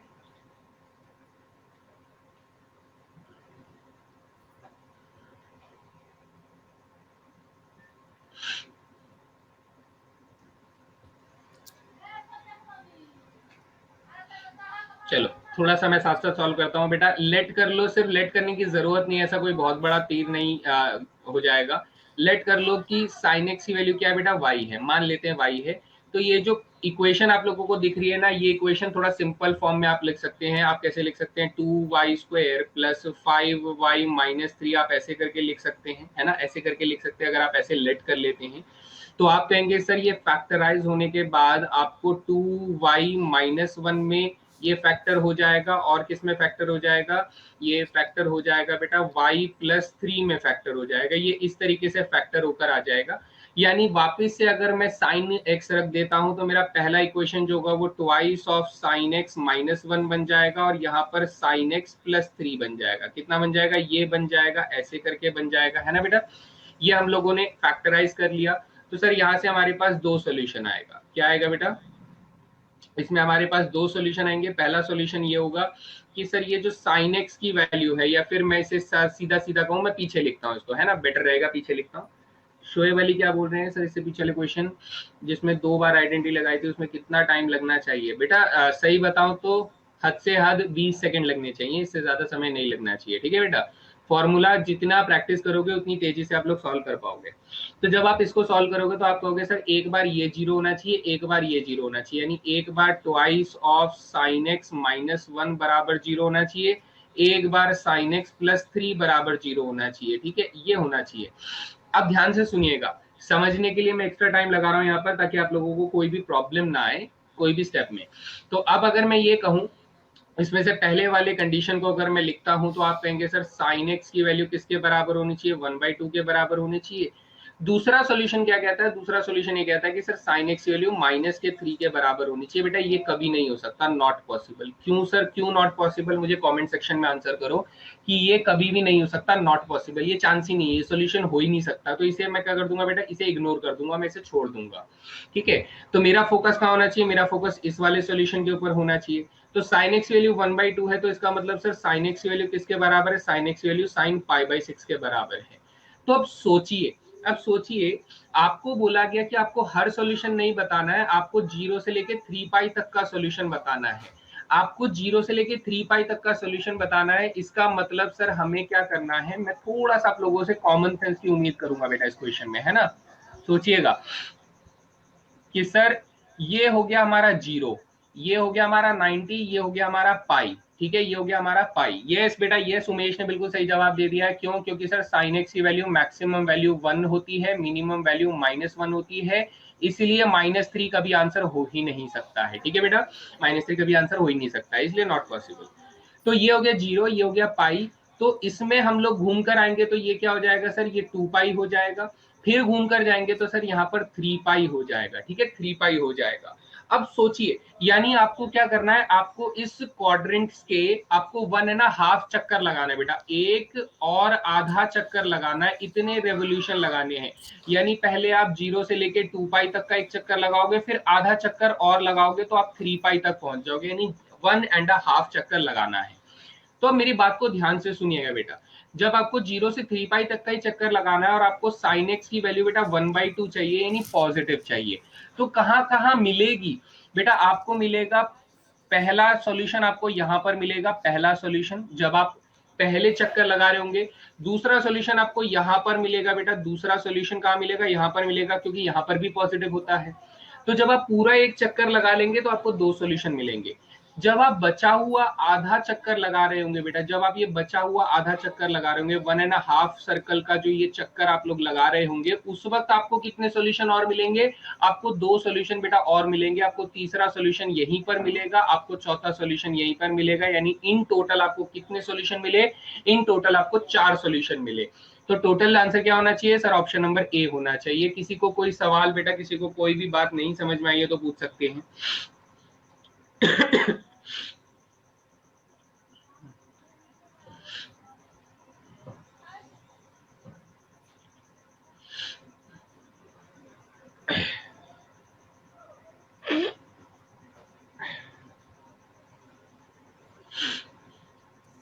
लीडर बोर्ड यहाँ पे प्रेजेंट कर देते हैं। टोटल 7 सवाल पूछे हैं, 7 सवाल। चलिए बहुत बढ़िया। तो यहाँ तक सभी को समझ में आ गया है? कोई डाउट रहेगा तो बेटा पूछ लेना है, मैं बता दूंगा, एक्सप्लेन कर दूंगा। अब हम लोग चल रहे हैं बेटा एक्चुअल एनडीए के लेवल के हिसाब से जो क्वेश्चन बनते हैं। ठीक है, हाँ सर, एनडीए के लेवल के क्वेश्चन है, बिल्कुल डेफिनेटली मैं उसी के हिसाब से क्वेश्चन लेकर आ रहा हूँ। तो अब क्वेश्चन शुरू करते हैं बेटा। ठीक है, क्वेश्चन टाइम यहाँ पर शुरू करते हैं, जो कि आप लोगों को एक एक करके सॉल्व करने हैं। तो ये रहा सबसे पहला सवाल जो आप लोगों की स्क्रीन पर है। आया ही नहीं, ये तो बहुत बेकार बात है। ये आपका सबसे पहला सवाल है, जहां पर हम लोग देख रहे हैं। आप लोग थोड़ा टाइम ले सकते हैं। पब्लिश, हाँ, टाइम हैज बीन स्पेंट, तो 30 सेकंड्स इनफ रहेंगे इस क्वेश्चन के लिए। चलिए, इस क्वेश्चन का सही जवाब क्या होना चाहिए सर? ऑप्शन नंबर 2 होना चाहिए। सिंपल है बेटा, इतना कॉमन सेंस इस्तेमाल करें कि आपको इस क्वेश्चन में बिल्कुल समय नहीं लगना चाहिए। आपको इसमें चीख चीख कर डिस्प्ले बोर्ड पे लगा रखा है कि सर x की वैल्यू क्या होनी चाहिए? x की वैल्यू फर्स्ट क्वाड्रेंट पे होनी चाहिए। चीख चीख कर बोल रहा है, चीख चीख कर, इतना चीख चीख कर कि मुझे यहाँ तक सुनाई दे रहा है। तो क्या बोल रहा है सर? अगर x जो है फर्स्ट क्वाड्रेंट पे बिलोंग करना चाहिए, तो सर ये एक सेकंड क्वाड्रेंट का एंगल है, तो इसलिए ये आंसर हो नहीं सकता। ये भी सर एक सेकंड क्वाड्रेंट का एंगल है, तो ये आंसर हो नहीं सकता। ये भी सर एक सेकंड क्वाड्रेंट का एंगल है, तो ये आंसर हो नहीं सकता। बस इस क्वेश्चन को ऐसे ही खत्म कर सकते हैं। इससे ज्यादा अगर आप समय लगा रहे हैं तो कोई फायदा नहीं है बेटा, बिल्कुल भी बेनिफिट में नहीं चल रहे हैं। आपको जो कंडीशन दी गई है उस कंडीशन को फॉलो कीजिए, देखिए कितनी आसानी से आप लोग आंसर कर सकते हैं। तो इस क्वेश्चन का आंसर 12 बच्चों ने सही जवाब दिया है, 2 बच्चों ने गलत दिया है। तो वो 2 बच्चे थोड़ा सा अपने आप को करेक्ट कर लेंगे बेटा, देवव्रत एंड रोहन राजा, है ना। चलिए क्लियर है, बाकी इसमें कुछ खास बात नहीं थी। आप चाहे से दूसरे तरीकों से भी निकाल सकते थे, लेकिन जो ज्यादा जरूरी था वो मैंने आप लोगों को फोकस करवा दिया कि सर एक्स फर्स्ट क्वाड्रेंट में होना चाहिए, यानी मेरा जो सोल्यूशन होना चाहिए वो π/6 ही होना चाहिए, रेस्ट कोई भी एलिमेंट नहीं होना चाहिए। अगला सवाल ये रहा बेटा, ये √2 cos x - 1 बराबर 0 दिया हुआ है। तो देखते हैं इस क्वेश्चन का सही जवाब कौन कर पाता है। 30 सेकेंड्स का टाइमर इनफ रहेगा, लेकिन चलिए 45 सेकेंड्स में दे रहा हूं ताकि कोई भी बच्चा उदास ना हो, ठीक है, और वो आंसर कर पाए इसका।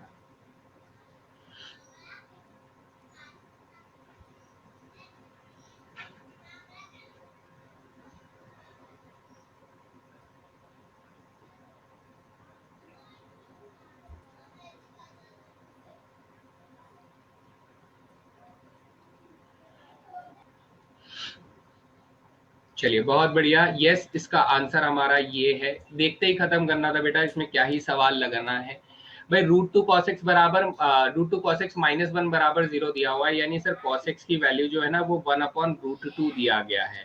अब 1/√2 जो होता है वो एक्चुअली सर कोसाइन π/4 के बराबर होता है, यानी सर जो हमारे y की वैल्यू है ना वो y की वैल्यू कितनी है, π/4 है। तो अगर π/4 है तो y की वैल्यू π/3, π/2, π/6 नहीं हो सकती ना, तो ऑप्शन नंबर 2, 3, 4 नहीं हो सकता है, चांस ही नहीं है। तो option number 1 is the only answer. तो बेटा जो बच्चे ऑप्शन नंबर बी और सी को थोड़ा सा देख रहे हैं वो अपनी आंखों को थोड़ा फोकस करो बेटा, कोशिश करो। ऐसे छोटी छोटी गलतियां करोगे तो मजा नहीं आएगा ना बेटा, ऐसे छोटी छोटी गलतियां करोगे तो मजा नहीं आएगा। करते चलना है, सोचना है कि मैं क्यों कौन सी बातों को आपको फोकस करवा रहा हूँ। अगर आप वो छोटी छोटी बातें भी फोकस नहीं कर रहे हैं तो बेटा एनडीए बहुत मुश्किल पहाड़ हो सकता है, ठीक है। एक ऐसा पहाड़ हो सकता है जिसमें चढ़ने की इच्छा तो सभी जताते हैं, लेकिन चढ़ कोई कोई ही पाता है। तो बेटा ध्यान से अपने गाइड की बात जरूर सुने, ध्यान से देखें क्या चल रहा है इस चैप्टर के अंदर, क्या ऐसा देखना है हमें ताकि हम लोग आंसर कर पाए। तो चलिए नेक्स्ट क्वेश्चन देखते हैं। ये रहा अगला सवाल बेटा, इस क्वेश्चन का सही जवाब देने की कोशिश करेगी जनता। मैं इसके लिए आप लोगों को जिन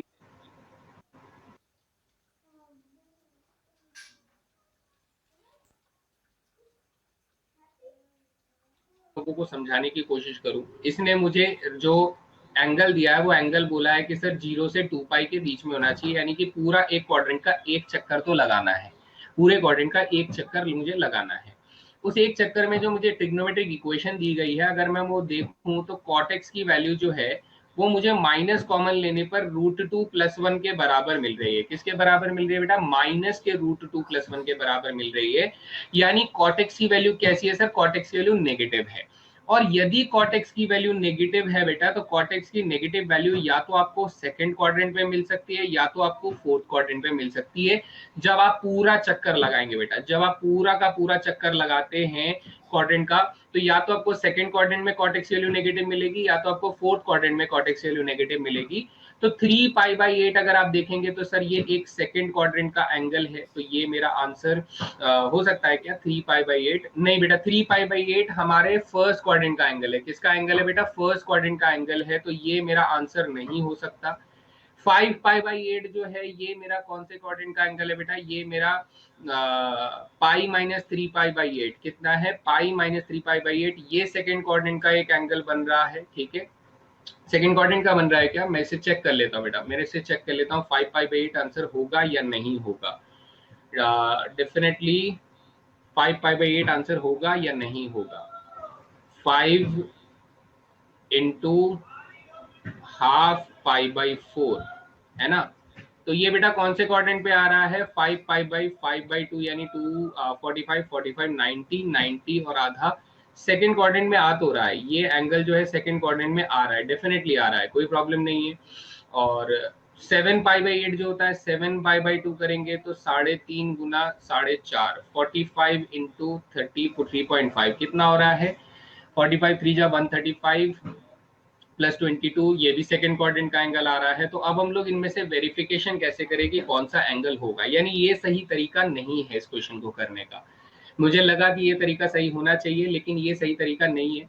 तो मैं अब आपको कुछ और बढ़िया तरीका बताता हूँ। अब इसे ऐसे देखिए, हम लोगों ने इतना तो कहा कि सर कॉट एक्स की वैल्यू जो है वो माइनस के √2+1 के बराबर आ रही है। तो आप लोग जानते होंगे, कल की क्लास में हम लोगों ने जब पढ़ा था तो हम लोगों ने कॉट 22.5 डिग्री निकाला था बेटा, जिसकी वैल्यू √2+1 निकाली थी। आप लोगों को याद है कि नहीं है? तो बेटा ये ऐसी छोटी छोटी वैल्यूज जरूर याद कर लीजिएगा, क्योंकि आपके काम आ सकती है, जैसे कि मैं यहाँ पर देख पा रहा हूँ। तो ये कॉटेक्स जो है ये माइनस के √2+1 दिया हुआ है बेटा, माइनस के √2+1 दिया हुआ है, यानी कि हमें कॉटेक्स जो है वो सेकंड क्वाड्रेंट में जाना पड़ेगा बेटा। सेकंड क्वाड्रेंट में जाएंगे तो आप क्या बोलेंगे? आप बोलेंगे सर ये सेकंड क्वाड्रेंट में जाएंगे तो ये cot pi minus pi by 8 के बराबर हो जाएगा। किसके बराबर हो जाएगा? पाई माइनस पाई बाई 8 के बराबर हो जाएगा सेकंड क्वाड्रेंट में अगर जाएंगे। तो हर सर हमें क्या मिलेगा? कॉटेक्स बराबर कितना मिलेगा? कॉटेक्स हमें मिल जाएगा 7 पाई बाई 8 मिल जाएगा। तो सर यहाँ से x की वैल्यू जो है वो हमें इस क्वाड्रेंट में जो सोल्यूशन मिल रहा है वो 7 पाई बाई 8 मिल रहा है, ना कि 5 पाई बाई 8 मिल रहा है। सो राइट आंसर ऑप्शन नंबर 3 हो जाएगा। क्लियर हुआ सभी को?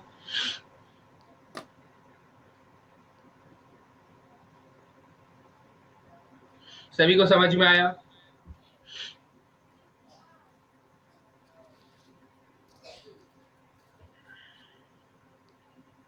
22.5 डिग्री किसके बराबर होता है बेटा? मैं फिर से बता देता हूँ, 22.5 डिग्री जो होता है वो हमारा पाई/8 रेडियंस के बराबर होता है। इसीलिए मैंने यहाँ पे पाई माइनस पाई बाई 8 किया है। ठीक है बच्चा लोग?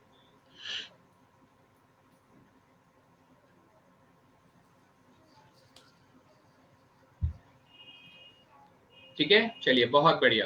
किसी को कोई डाउट है तो पूछ सकते हैं। ये सीधा तरीका मैंने लगा दिया। इसके लिए आपको ये कॉट 22.5 डिग्री की वैल्यू पता होनी चाहिए थी। अगर नहीं पता है तो ये क्वेश्चन आपके लिए डेफिनेटली बेटा मुश्किल हो सकता है।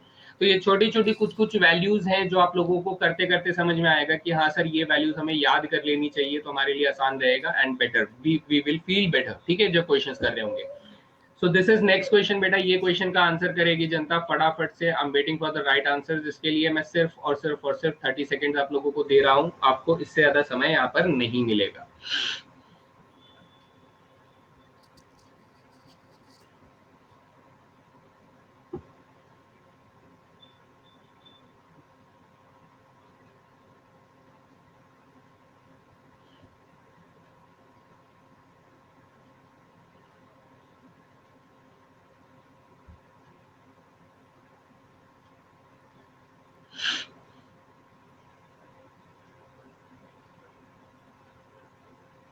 देखो बेटा, यहाँ पे क्वेश्चन जो है वो चीख चीख कर हमें बता रहा है कि सर अल्फा जो है वो फर्स्ट क्वाड्रेंट में है, बीटा जो है वो भी फर्स्ट क्वाड्रेंट में है, और गामा जो है सर वो भी फर्स्ट क्वाड्रेंट में है। फर्स्ट क्वाड्रेंट में यानी 0 से लेके पाई/2 के बीच में है। कहाँ पर है बेटा?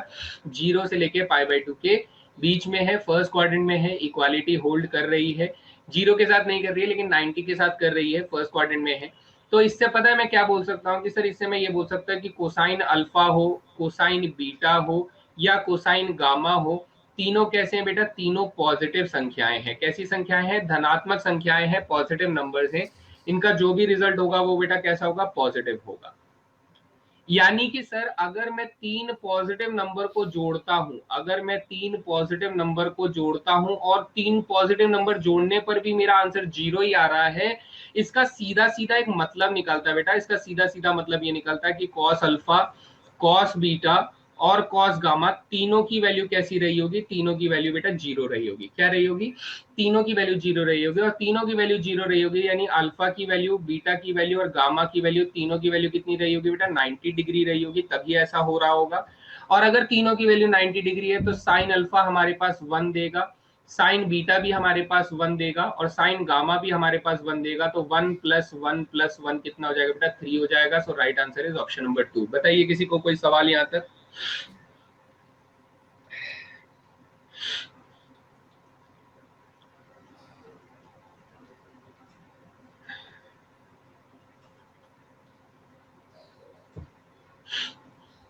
क्लियर है? सिंपल क्वेश्चन था, है ना? Just using the conditions properly, सही से प्रॉपर्ली अगर आप यूज कर रहे हैं तो कंडीशन आपको साफ साफ आंसर बता ही रहा है कि सर आंसर क्या होना चाहिए। 3 पॉजिटिव संख्याओं का योग अगर आपके पास 0 है तो इसका मतलब वो तीनों 0 ही हो सकते हैं, क्योंकि ऐसा कभी और किसी हालात में नहीं हो सकता है। ठीक है बेटा? चलिए अगला सवाल ये रहा आप लोगों की स्क्रीन पर, बताएंगे इसका सही जवाब क्या होना चाहिए इस इक्वेशन, या फिर इसको सॉल्व कर, इस इक्वेशन का एक सोल्यूशन है तो बताइए सम ऑफ ऑल वैल्यूज, बेटा ऑल वैल्यूज का सम बताना है। शोएब अली साइन 90 डिग्री कितना होता है? Sine 90 degree nearest, sine 90 degree कितना होता है बेटा? साइन 90 डिग्री तो 1 होता है ना। तो मैंने जब आपको बोला कि अल्फा बीटा गामा तीनों की वैल्यू 90 डिग्री है, तो sine alpha sign beta sine gamma तीनों की वैल्यू 1 + 1 + 1 3 आ जाएगा। सिंपल फंडा है, कोई प्रॉब्लम नहीं है ना। चलिए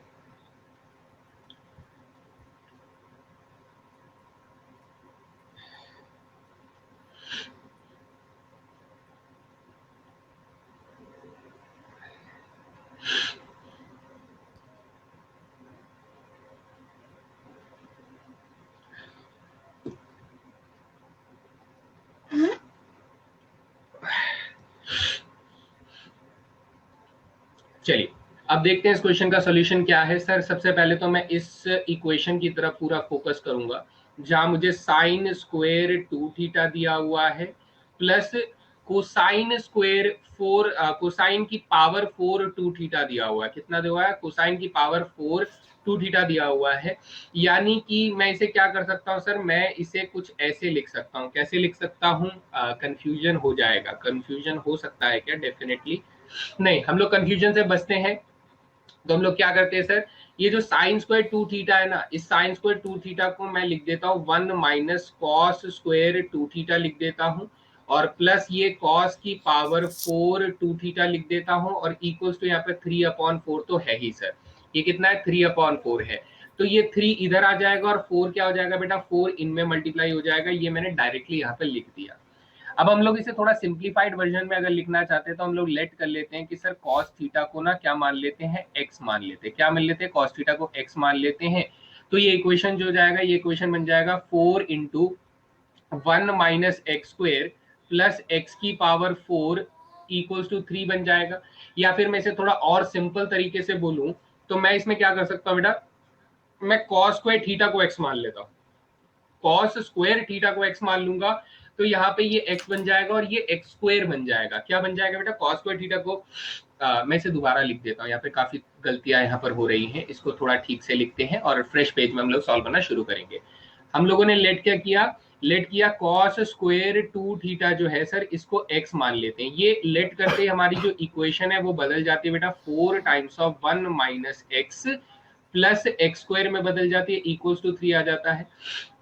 यानी ये जो क्वाड्रेटिक इक्वेशन बनेगा ये 4x square minus 4x plus 4 minus 3 यानी प्लस 1 बराबर 0 में बदल जाएगा। तो आप लोग कहेंगे कि सर ये 2x माइनस 1 का होल स्क्वायर हो जाता है ये इक्वेशन, जहां से आप लोगों के पास x की वैल्यू कितनी आ जाती है बेटा? x की वैल्यू 1/2 आ जाती है। ये सोल्यूशन आ जाता है। कितना आ जाता है बेटा? ये सोल्यूशन आ जाता है। यानी कुल मिला के ये जो लेट हम लोगों ने किया था, यही लेट जो है ये 1/2 के बराबर आया है। इसका मतलब कॉस स्क्वायर 2 थीटा ही किसके बराबर है सर? कॉस स्क्वायर 2 थीटा ही हमारे पास 1/2 के बराबर है। यानी क्या हुआ सर? यानी ये हुआ कि कॉस 2 थीटा जो है वो किसके बराबर है सर? 1/√2 के बराबर है। किसके बराबर है? 1/√2 के बराबर है। अब 1/√2 के बराबर है तो सर हम लोग क्या बोलेंगे? हम लोग ये कहेंगे, ध्यान से देखते बेटा, 1/√2 नहीं, दोनों सॉल्यूशंस आएंगे ना बेटा, दोनों सॉल्यूशंस आएंगे, यानी प्लस माइनस 1/√2 के बराबर आएंगे। अगर मैं इसको स्किप नहीं करता हूं तो प्लस माइनस √2 दोनों के बराबर आएंगे। जहां थीटा उसने इतना बोला है, यस थीटा अगर उतना बोला है तो अब देखिए ध्यान से, मैं यहाँ पर कहता हूं कि सर अगर cos 2 थीटा प्लस माइनस √2 के बराबर है तो एक बार cos 2 थीटा किसके बराबर होगा बेटा? एक बार cos 2 थीटा बराबर होगा आपका 1/√2 के बराबर होगा। एक बार cos 2 थीटा किसके बराबर होगा? माइनस के 1/√2 के बराबर होगा। जब ये 1/√2 के बराबर होगा तो आप लोग क्या लिखोगे बेटा? आप लोग लिखोगे कोसाइन π/4 लिखोगे, डेफिनेटली लिखोगे। जब ये माइनस के 1/√2 के बराबर होगा तो आप लोग क्या लिखोगे बेटा? आप लोग लिखोगे कोसाइन 3π/4 लिखोगे। तो आपको थीटा के बारे में मैं थोड़ा सा यहाँ पर एक्सप्लेन कर देता हूँ कि सर थीटा जो है वो हमारा कहां से कहां तक था बेटा? थीटा 0 से π/2 के बीच में था। कहां से कहां तक था? 0 से π/2 के बीच में था। इसका मतलब सर टू थीटा कहां से कहां तक होगा, टू थीटा पाई से लेके जीरो के बीच में होगा। आप दोनों तरफ डबल कर दोगे, है ना, तो ये जीरो से लेके पाई के बीच में होना चाहिए। यानी सर ये जो टू थीटा है वो टू थीटा या तो सर जीरो से पाई बाई फोर रहेगा, और ये वाला जो टू थीटा होगा ये सर हमारा सेकंड क्वाड्रेंट में बिलोंग कर रहा है, यानी यही दो सॉल्यूशंस पॉसिबल है। तो हमारा पहला सॉल्यूशन जो होगा वो बेटा पाई अपॉन 8 हो जाएगा, हमारा दूसरा सॉल्यूशन जो होगा वो बेटा 3 पाई अपॉन 8 हो जाएगा।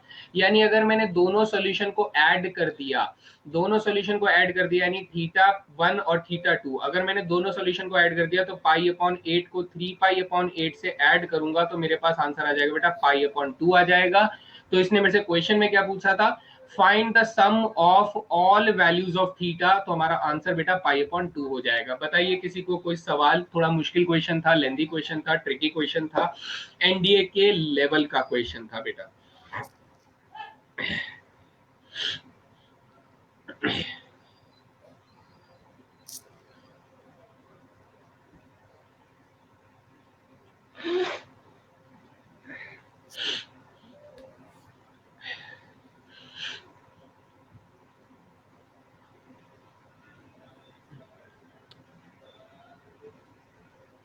ठीक है, एवरीबॉडी क्लियर?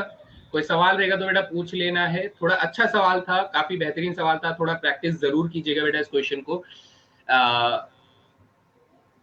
मतलब काफी कुछ अजम्पशन के बेसिस पे भी है, कंडीशन को भी ध्यान रखना है, बहुत सारी चीजें मेरे इस क्वेश्चन में देख पा रहा हूं जो कि इंपॉर्टेंट है। तो बेटा इसको प्रैक्टिस जरूर करना है, विदाउट प्रैक्टिस इस क्वेश्चन पे बिल्कुल भी ट्रस्ट नहीं करना है, ठीक है।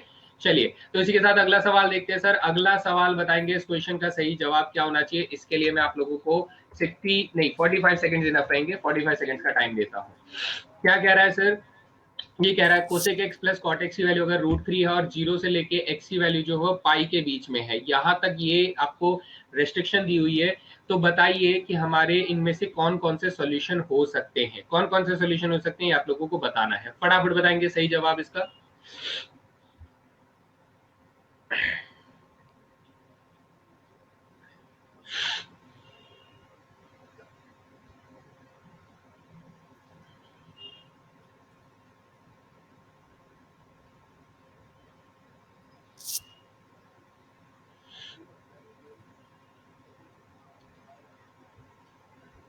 बस एक ही बच्चे ने सॉल्व किया? चलिए, दो बच्चों ने सॉल्व किया, यानी आप बहुत सारे बच्चों ने बिल्कुल आंसर नहीं किया बेटा। फोकस फोकस फोकस, यहाँ पर साफ साफ चीख चीख के बोल रहा है कि सर एक्स की वैल्यू जो है वो जीरो से बड़ी होनी चाहिए और पाई पाई से छोटी होनी चाहिए। अगर एक्स की वैल्यू जीरो से बड़ी होनी चाहिए और पाई से छोटी होनी चाहिए तो 5 पाई बाई 3 आंसर हो नहीं सकता। क्यों सर? क्योंकि 5 पाई बाई 3 जो होता है वो एक्चुअली पाई में 2 पाई बाई 3 ऐड करने पर आता है, यानी ये पाई से बड़ी वैल्यू है। तो सर पहला आंसर हो नहीं सकता। तीसरा आंसर इसलिए नहीं हो सकता क्योंकि एक्स की वैल्यू पाई के बराबर नहीं हो सकती बेटा, एक्स की वैल्यू पाई के बराबर नहीं हो सकती, इसलिए तीसरा आंसर नहीं हो सकता। और तीसरा आंसर नहीं हो सकता है तो सर पहला और तीसरा नहीं हो सकता है तो चौथा कैसे हो जाएगा? इसमें तो पाई और 5 पाई बाई 3 दोनों आंसर एक साथ लेकर चल रहा है, तो बस खत्म खत्म करो क्वेश्चन को। Option number 2 is the right answer, क्योंकि सर एक्स की वैल्यू सिर्फ ऐसी ही एक वैल्यू मुझे यहाँ पर दिखाई दे रही है जो कि पाई और जीरो के बीच में है। बताइए समझ में आया सभी को? मजा आया इस क्वेश्चन को सॉल्व करके मेरे तरीके से?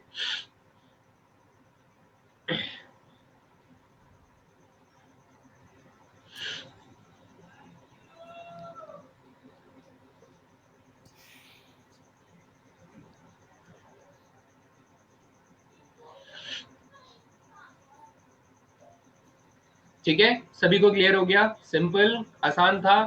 चलिए आगे बढ़ते हैं, अगला सवाल देखते हैं सर। ये रहा नेक्स्ट क्वेश्चन, ये भी मिलता जुलता सवाल है लेकिन इस बार जीरो से लेके 2 पाई, यानी पूरा चक्कर लगाना है बेटा, आपको पूरा चक्कर लगाना है। तो आपको साइन एक्स की वैल्यू पूछ रहा है, शायद से हम ऐसा क्वेश्चन पहले भी कर चुके हैं, तो 30 सेकंड मैं दे रहा हूं बेटा इस क्वेश्चन के लिए, इससे ज्यादा समय की जरूरत आप लोगों को नहीं है।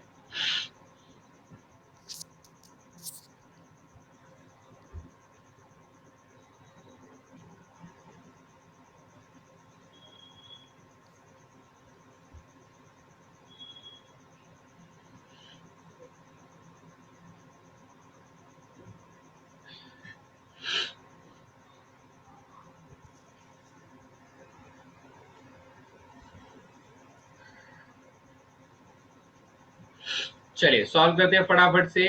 इन द मीन टाइम यहाँ पर सर हमें cosec x plus cot x root three दिया हुआ है, तो लिख लेते हैं cosec x plus cot x जो है वो हमें रूट थ्री दिया हुआ है। यानी sir cosec x minus cot x अगर निकालेंगे तो ट्रिग्नोमेट्री की सबसे पहली क्लास में मैंने इस आइडेंटिटी के बारे में बताया था कि ये वन अपॉन रूट थ्री हो जाएगा। यानी कि सर अगर मैंने इन दोनों को सॉल्व किया तो ये दोनों कट जाएंगे, तो हमारे पास ट्वाइस ऑफ कोसेक एक्स आ जाएगा, और ट्वाइस ऑफ कोसेक एक्स बेटा किसके बराबर हो जाएगा, root three plus one upon root three के बराबर हो जाएगा।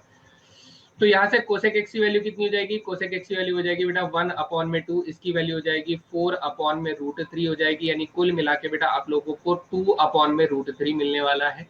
सिंस अगर कोसेक एक्स की वैल्यू टू अपॉन में रूट थ्री है तो सीधी सीधी बात है सर साइन एक्स की वैल्यू क्या होनी चाहिए, साइन एक्स की वैल्यू रूट थ्री अपॉन में टू होनी चाहिए। So right answer is option number three. खत्म करें सवाल को, है ना, सिंपल था।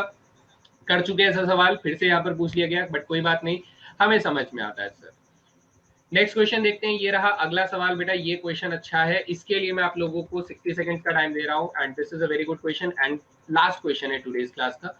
तो फोकस करेंगे बेटा, फोकस ध्यान इस बात का करेंगे कि आप लोगों को अल्फा की वैल्यू जो है वो कहाँ दी हुई है, थर्ड क्वाड्रेंट में दी हुई है। अल्फा की वैल्यू कहाँ दी हुई है बेटा, थर्ड क्वाड्रेंट में दी हुई है। ये फोकस करने वाली चीज है, अगर आप फोकस करते तो आपको काफी कुछ तो समझ में आ ही जाएगा डेफिनेटली। चलिए फटाफट बताएंगे इसका सही जवाब क्या होना चाहिए guys. I am waiting for right answers.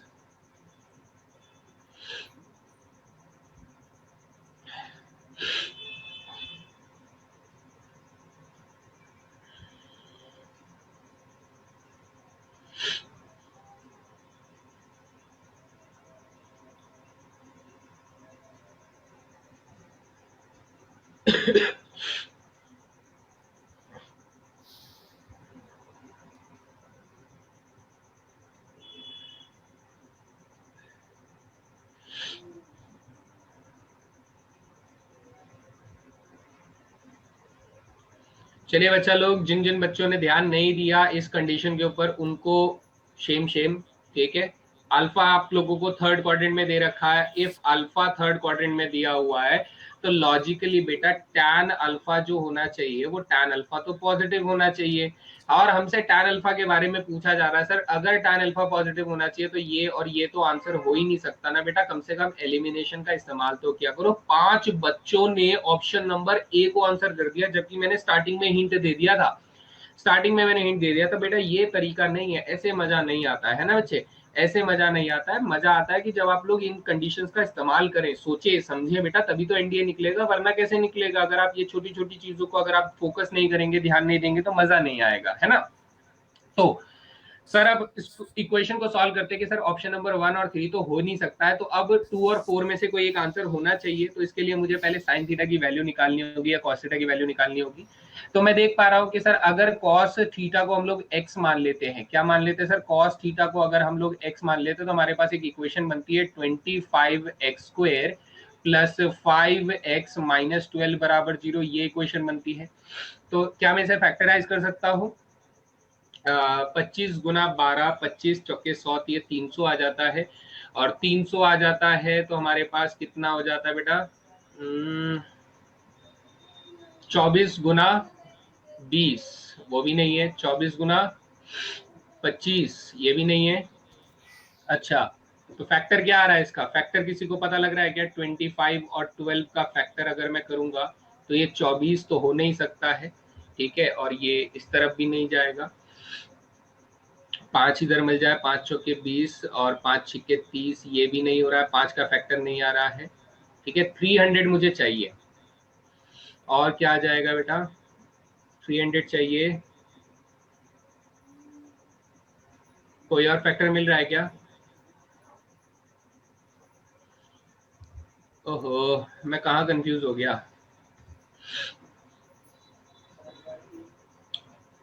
क्या फैक्टर आना चाहिए,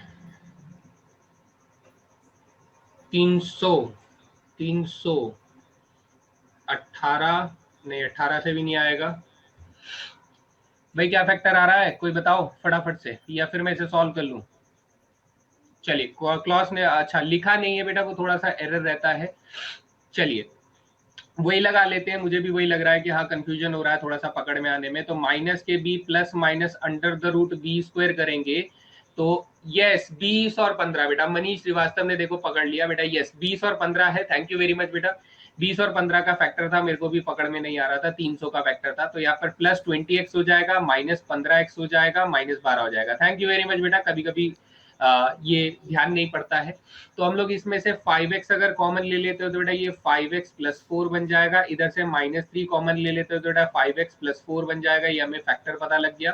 तो हमें एक बार x की वैल्यू कितनी मिलेगी बेटा, 3/5 मिलेगी, एक बार x की वैल्यू माइनस के 4/5 मिलेगी, क्योंकि उसने मुझे अल्फा की वैल्यू बेटा थर्ड क्वाड्रेंट से दी हुई है, थर्ड क्वाड्रेंट से दी हुई है, मेरी बात को गौर से सुनिएगा बेटा, अल्फा की वैल्यू थर्ड क्वाड्रेंट से दी हुई है, यानी x की वैल्यू cos थीटा है तो सर वो नेगेटिव होनी चाहिए, पॉजिटिव नहीं होनी चाहिए, यानी ये वाले सॉल्यूशन को मैं काट दूंगा, ये वाले सॉल्यूशन को मैं काट दूंगा। समझ में आया मैं क्यों काट दूंगा? मेरा सॉल्यूशन कौन सा माना जाएगा बेटा, मेरा सॉल्यूशन ये माना जाएगा, क्यों? क्योंकि सर अल्फा की वैल्यू थर्ड क्वाड्रेंट में है और x आपने कोसाइन थीटा को माना हुआ है, तो कोसाइन थीटा की वैल्यू थर्ड क्वाड्रेंट में नेगेटिव होती है। कैसी होती है?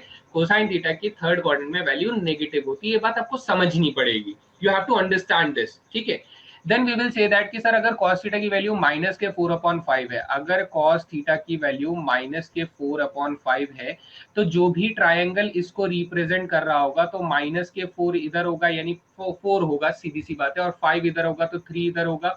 तो अब मुझे बताइए बेटा tan थीटा कितना होना चाहिए? tan थीटा परपेंडिकुलर और बेस का रेशियो होना चाहिए, यानी 3/4 होना चाहिए। सो राइट आंसर 4/3 नहीं बेटा, 3/4, ऑप्शन नंबर 2 होना चाहिए। बताइए सभी को क्लियर हुआ? किसी को कोई सवाल है तो पूछ सकते हैं बेटा, एनी डाउट है ना?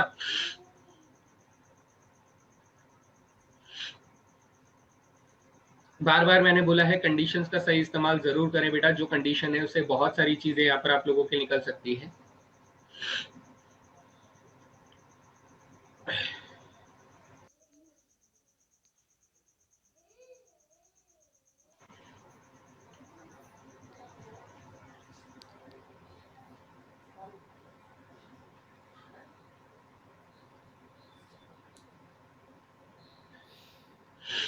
ठीक है, एवरीबॉडी क्लियर? चलिए, तो हमें यहाँ तक पूरा समझ में आ जाता है, तो ये था हमारा एक्सप्लेनेशन इस क्वेश्चन का। तो आई होप सभी को क्लियर है कि tan थीटा 3/4 क्यों है, 4/3 क्यों नहीं है, क्योंकि दूसरा सॉल्यूशन कट गया बेटा, दूसरा सॉल्यूशन कट गया, और वो नहीं कटता तो भी वो आंसर माना जाता, लेकिन कट गया। तो होमवर्क प्रॉब्लम्स में आप लोगों के साथ शेयर कर लेता हूं बेटा। होमवर्क में क्या क्या है? होमवर्क में आपको sin 2 थीटा बराबर cosine 3 थीटा दिया हुआ है, और आपसे बोलता है कि सर sin 3 थीटा की वैल्यू बताएं कितनी होगी। तो मैं उम्मीद करता हूं इसका आंसर आप लोग खुद से निकाल लेंगे, मैं इसका आंसर मार्क नहीं कर रहा हूं, कोशिश करेंगे इस क्वेश्चन को आंसर करने की सभी के सभी, है ना। नेक्स्ट क्वेश्चन कहता है कि सर अगर cot 3x minus cot x बराबर 0 है तो इसका सही आंसर क्या होगा? तो इसका सही आंसर ऑप्शन नंबर डी होगा बेटा, ये आप लोगों का होमवर्क हो जाता है, ट्राई करेंगे इस क्वेश्चन को। यस, लीडर बोर्ड के बारे में बात कर लेते हैं भाई। लीडर बोर्ड में मैंने आज की class sin 7x plus sin 4x plus sin x जो है ये इक्वल टू 0 दिया हुआ है, तो आपको बोलना है 0 से लेके π/2 के बीच में इस ट्रिग्नोमेट्रिक इक्वेशन के कितने सॉल्यूशंस होंगे। तो ये अच्छा सवाल है, प्रीवियस ईयर क्वेश्चन है, तो ये होमवर्क आप लोगों को देता हूं, ठीक है। इसका आंसर मैं आप लोगों को बता देता हूं बेटा, इसका आंसर ऑप्शन नंबर B5 है, ठीक है। इसका आंसर आप लोगों को यहाँ पर मैं मेंशन कर देता हूँ। नेक्स्ट क्वेश्चन बेटा ये बोल रहा है कि अगर sin x और tan x का प्रोडक्ट cos x के बराबर है, तो बताइए सर 0 से पाई के बीच में इसके कितने सॉल्यूशन होंगे। तो ये भी एक प्रीवियस ईयर क्वेश्चन है, खूबसूरत सवाल है। इसका आंसर भी ऑप्शन नंबर डी हमारे पास 5 हो जाता है, यानी इसके भी 5 सॉल्यूशन आप लोगों को मिलेंगे। तो दिस इज ऑल्सो होमवर्क।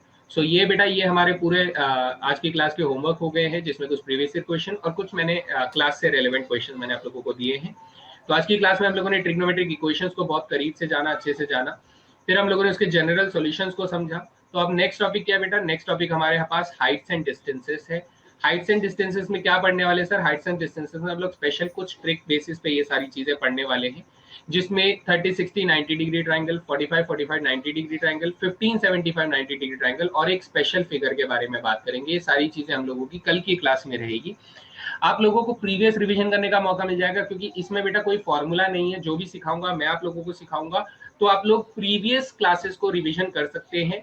मैं आपको नया कुछ पढ़ने के लिए अभी नहीं बोल रहा हूँ, जो भी आज की क्लास में पढ़ा है आप वो रिवीजन कर सकते हैं, जो भी उससे पहले की क्लास में आप लोगों ने पढ़ा वो आप रिवीजन कर सकते हैं। तो बच्चा लोग, अगर क्लास में आपको मजा आया है, सीखने को मिला है, तो रेटिंग और फीडबैक जरूर कीजिएगा।